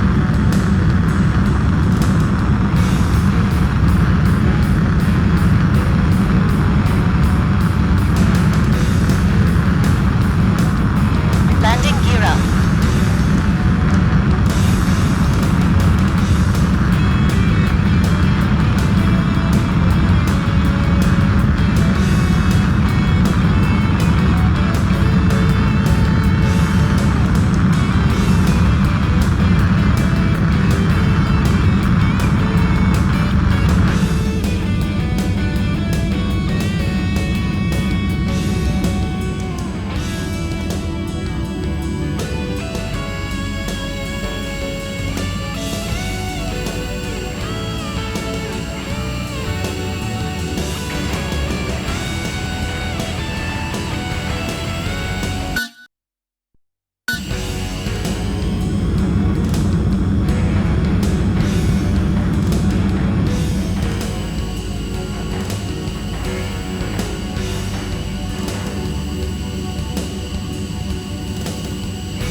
Not on the carrier landing path.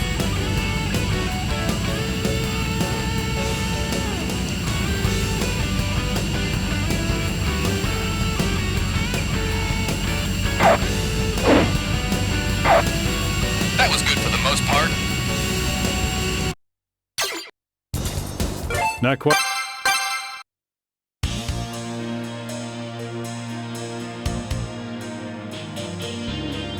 That was an acceptable performance. It seems like you've mastered field carrier landing. The crew who have collaborated in your training recognize you as a Navy crewman and award you the credentials to board an FA-18C. Be grateful for the honor.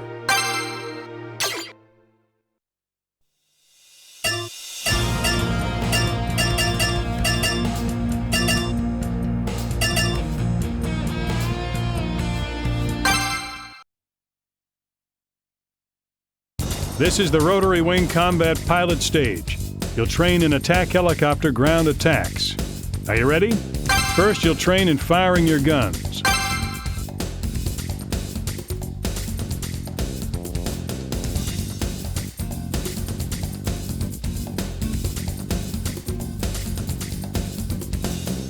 Take off and approach the target. Firing in motion is extremely difficult. Relax and fire while hovering.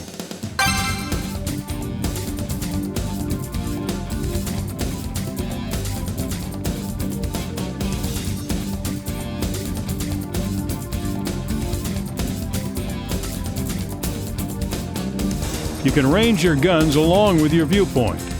Why not try it during this exercise?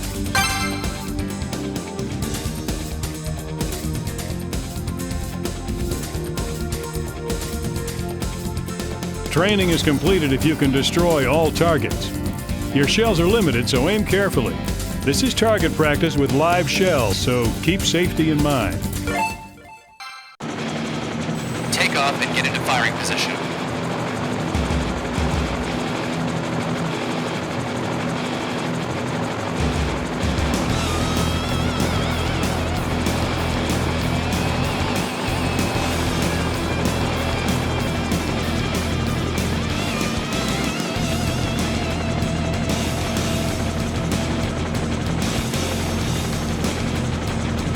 Target within gun range. Target within gun range.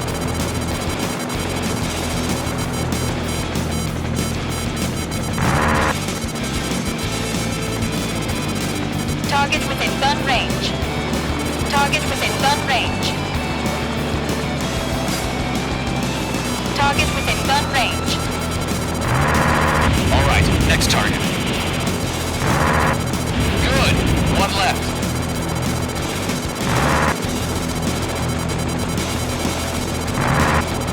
All targets destroyed.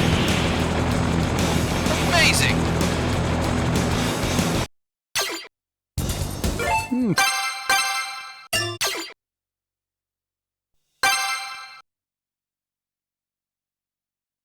Practice firing rockets from your attack helicopter.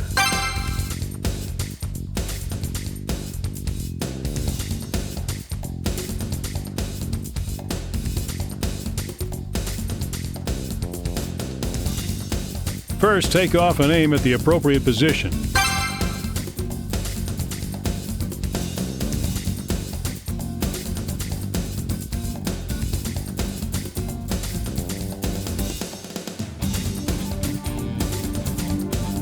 Your rockets are unguided, so aim carefully before firing. You have 19 loaded on each side for a total of 38. Use them up before you know it.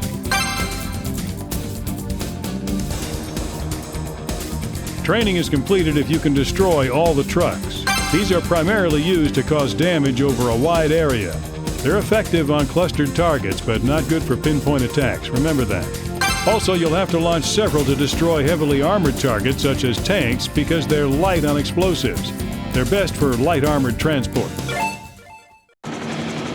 Take off and get into firing position. Target within rocket range. Target within rocket range. Target within rocket range.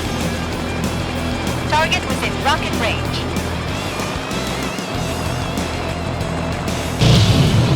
All right, next target. Target within rocket range.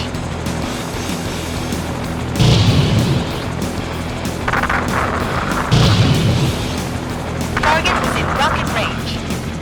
Target within rocket range. Good. One left. Target within rocket range.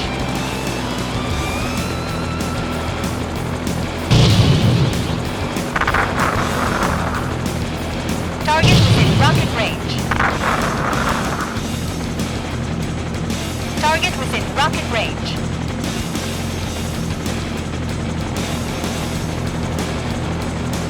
Target within rocket range. Target within rocket range. All targets destroyed. Amazing.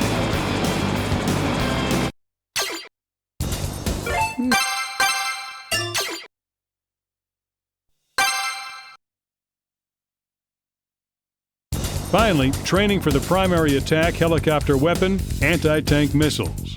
They're destructive, so be careful with them. We prepared 3 target tanks.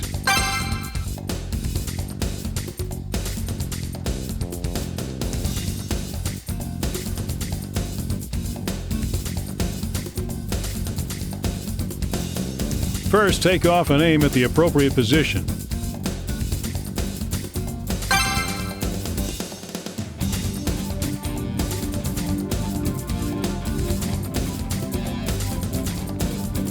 These are guided missiles, so you have to guide them until they hit. Face the target until the missiles hit. These weapons live up to their name. They're effective against heavily armored targets. Line up your target and use the right weapon. You have a total of 8. Training is completed if you can destroy all the tanks. Shoot each one accurately. Be sure to track your target until they hit. Take off and get into firing position.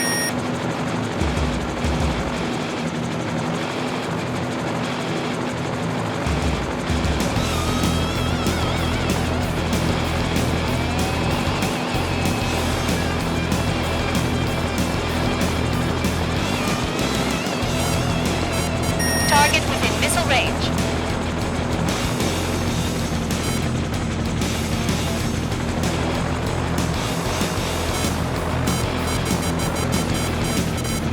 Missile lock commenced.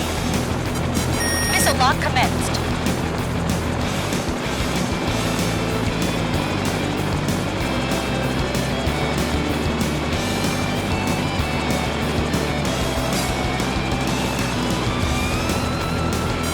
Target within missile range. Target ablaze. Next target.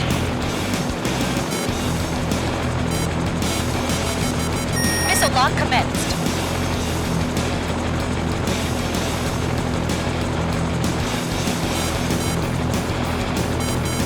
Target within missile range.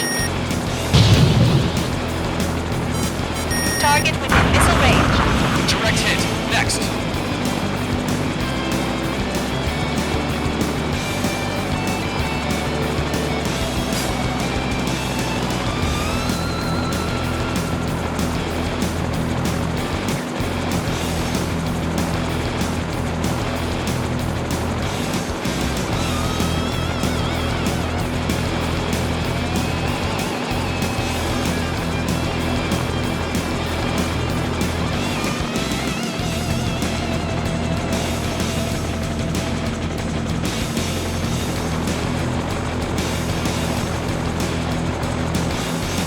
Time, hurry!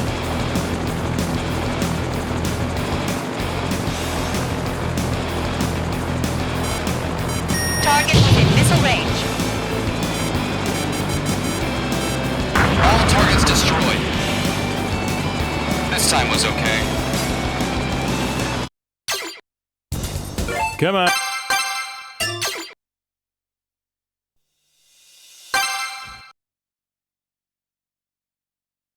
This is the final exercise for the Rotary Wing combat stage. You'll participate in mock combat. Multiple tanks are now deploying on the island. Take off immediately and destroy them all. Some targets are armed with self-propelled anti-aircraft artillery.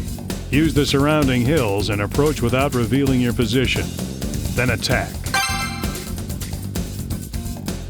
This drill is envisioned for radar evasion and has a limit of 100-foot clearance.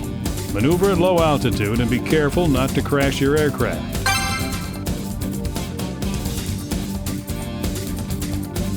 We've prepared a combat situation close to the real thing. Keep safety in mind and shoot the tanks accurately one by one.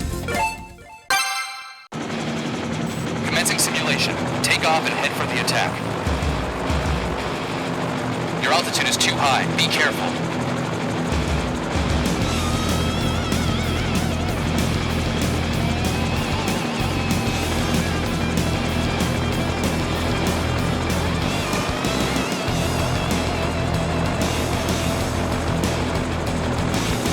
Alert, evade guns.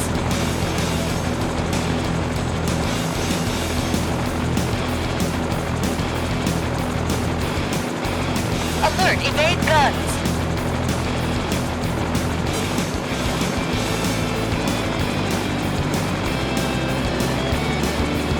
Alert, evade guns.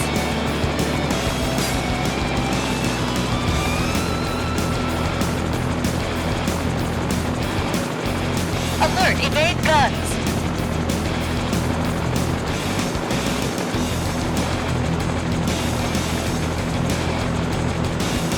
Alert, evade guns. Target within missile range. Alert, evade guns. Target destroyed. Next. Your altitude is too high. Be careful.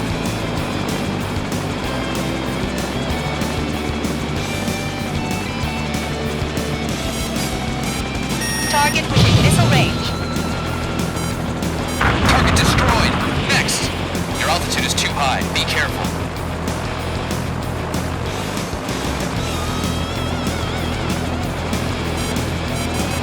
Target within missile range. Alert, evade guns.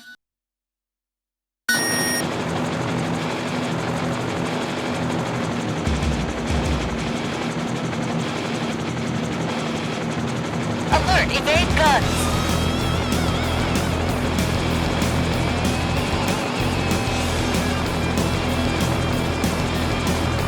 Alert, evade guns.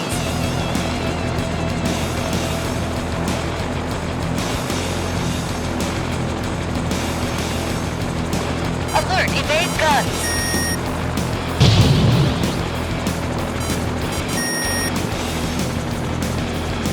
Great. Next target. Your altitude is too high. Be careful.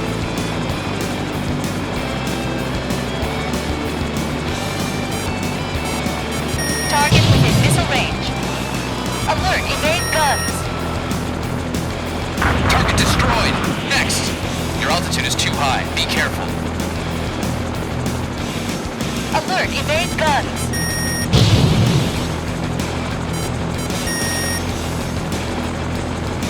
Direct hit. One more. Your altitude is too high. Be careful. Target within missile range. Alert, evade guns. All targets destroyed. Simulation complete. That was good for the most part. Not quite.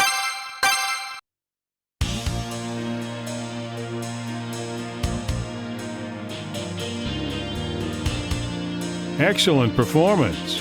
This ends the Rotary Wing combat training stage. This is the newly deployed AH-64D attack helicopter. We're trusting you with this aircraft. Master it so you can handle any situation.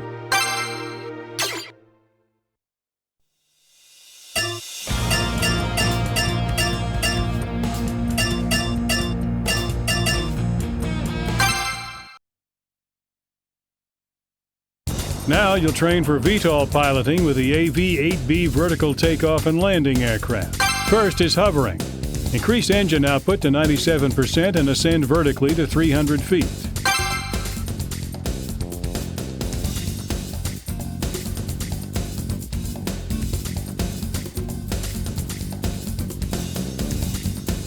Carefully adjust engine output and maintain an altitude of 300 feet. After maintaining this altitude for 10 seconds, decrease altitude to 100 feet.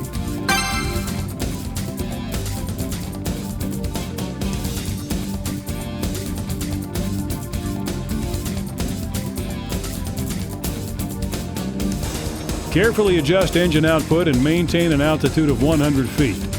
After maintaining this altitude for 10 seconds, land gently. Now watch your status-scope and land carefully, keeping it in the 0 to 1 range.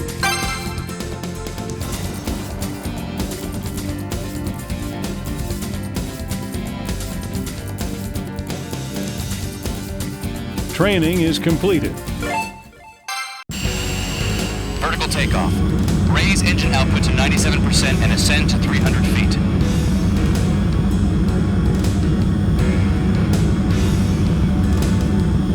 Hovering.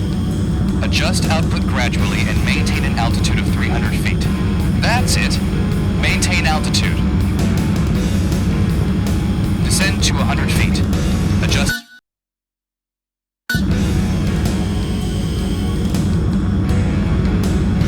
Hovering at 100 feet.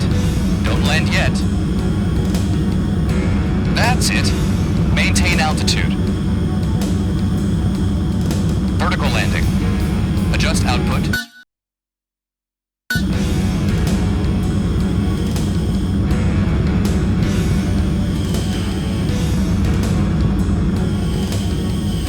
Stop now. Adjust engine output to minimum and apply your landing gear brakes. Great! That's it.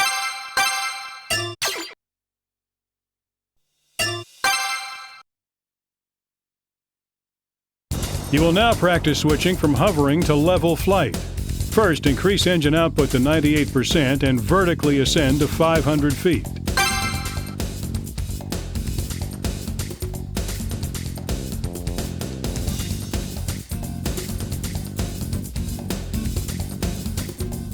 Carefully adjust engine output and maintain an altitude of 500 feet.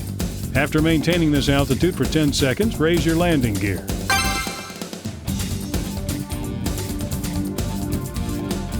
The Vtol jets will gradually face the rear of the craft, so increase output and maintain altitude.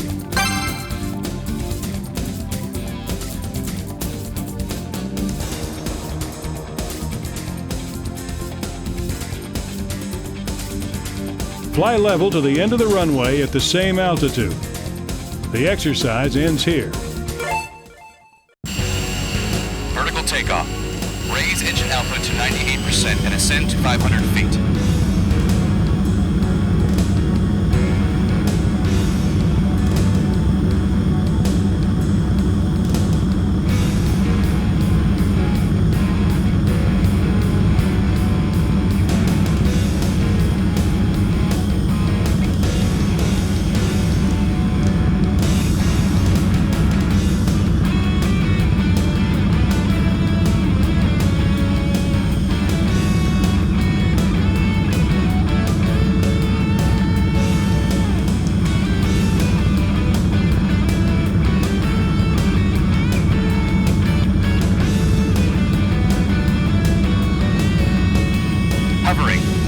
Adjust output gradually and maintain an altitude of 500 feet.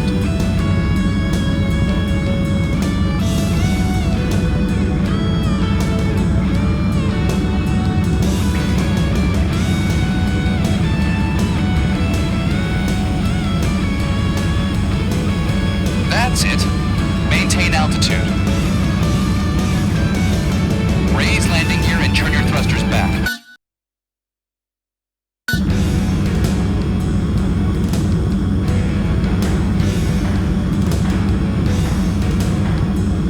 Level to the edge of the runway at 500 feet.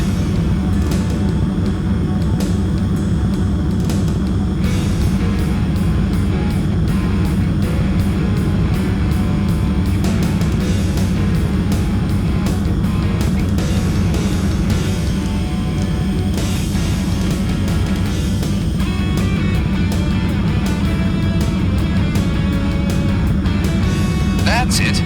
Maintain altitude.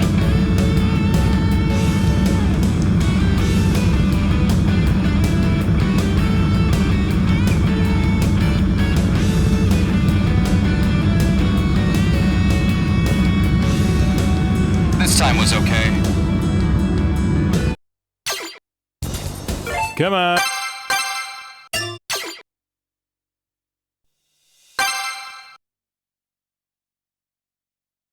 You will now practice switching from level flight to hovering. Training commences at 500 feet, 300 knots. First, decelerate while maintaining your altitude. Throttle engine output and use your air brakes.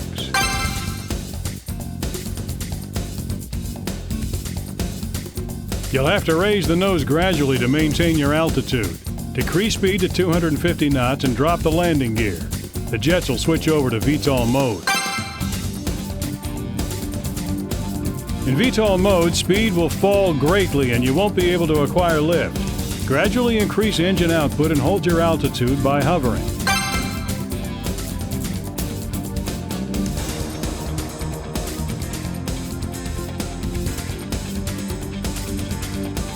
Land vertically after dropping to less than 10 knots.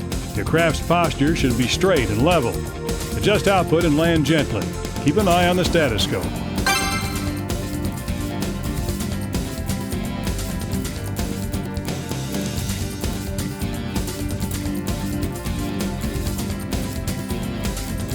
Training is completed. Decelerate while maintaining an altitude of 500 feet. Minimize output and use your air brakes. Decelerate more, but hold your altitude. Drop landing gear and go to Vtol mode. Drop speed to 10 knots. Hold your altitude at 500 feet.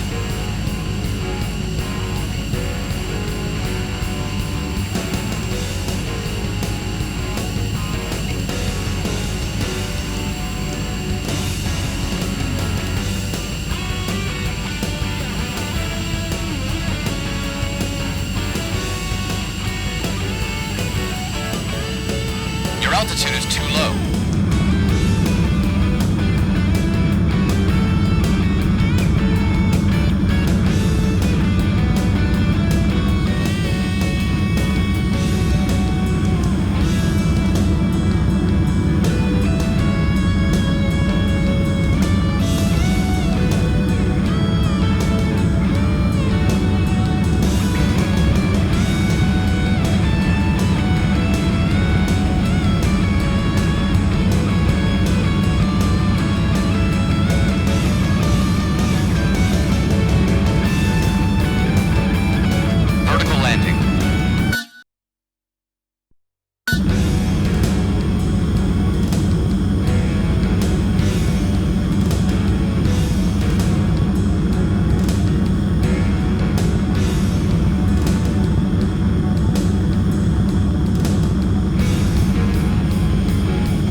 Stop now. Use the landing gear brakes.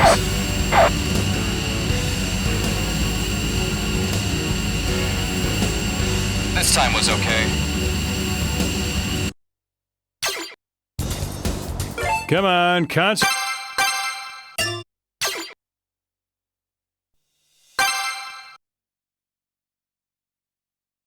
Practice swinging the nose. Take off vertically and hover at 200 feet.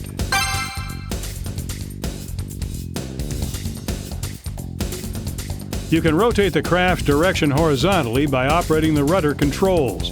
Turn the nose right 180 degrees to bearing 350.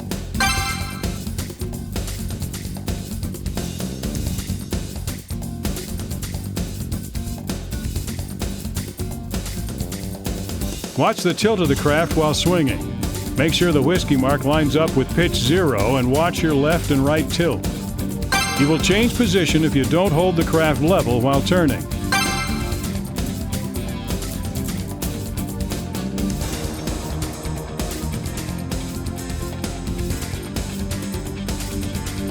Stop once at bearing 350. Adjust engine output and land gently.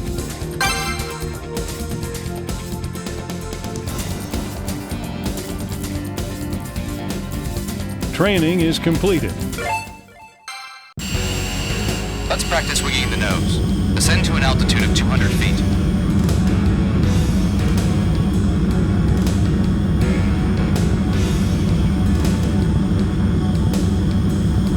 Swing right.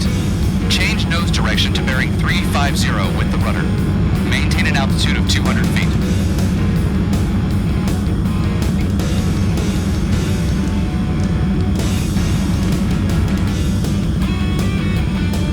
The aircraft will bank a little during the swing. Watch the tilt of the pitch and keep the aircraft level. Your altitude is too high.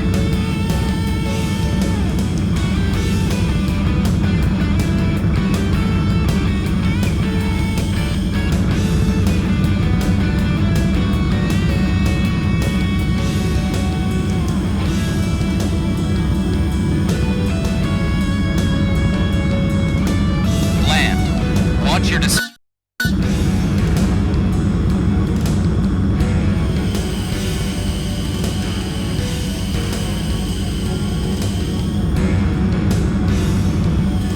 Stop now. Use the landing gear brakes. That was good for the most part. No.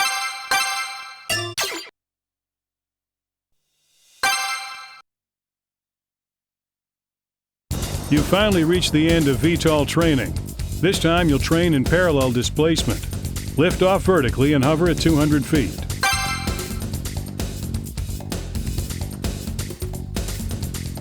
Tilt your craft slightly to the right. Don't move the nose. Hold the tilt and the craft will start moving laterally. Adjust output to maintain a constant altitude. Don't rush the lateral motion. Proceed carefully.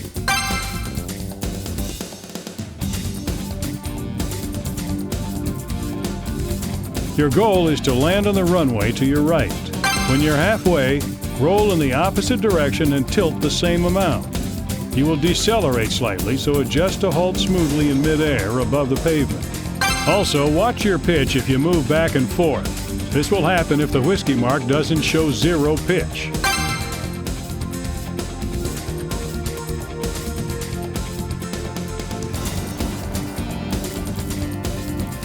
Once you've managed to hover over the pavement, land gently while keeping an eye on your speedometer.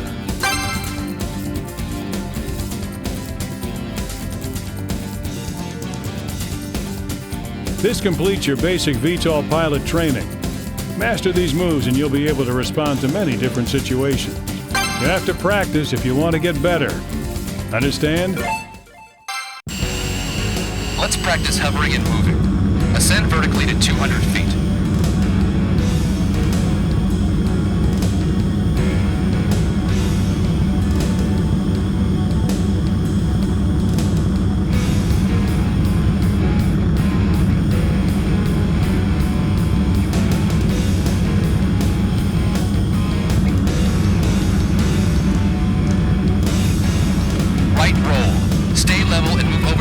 Runway. Bank just a bit. Watch your altitude. Counteract the lateral force by banking in the opposite direction. Watch your descent speed while landing.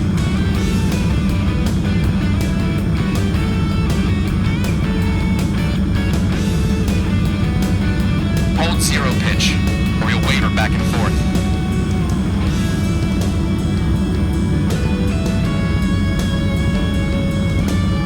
Hold 0 pitch, or you'll waver back and forth.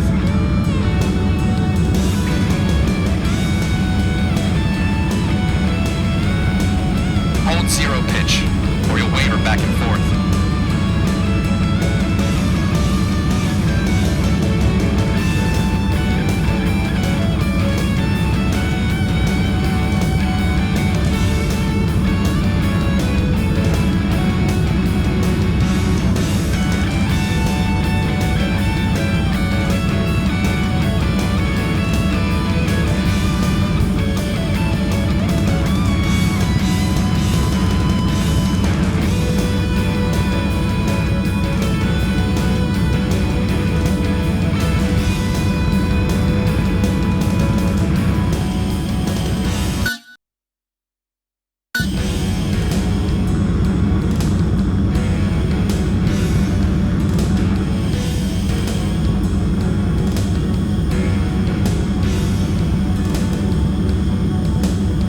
Stop now. Use the landing gear brakes. That was good for the most part. Not quite.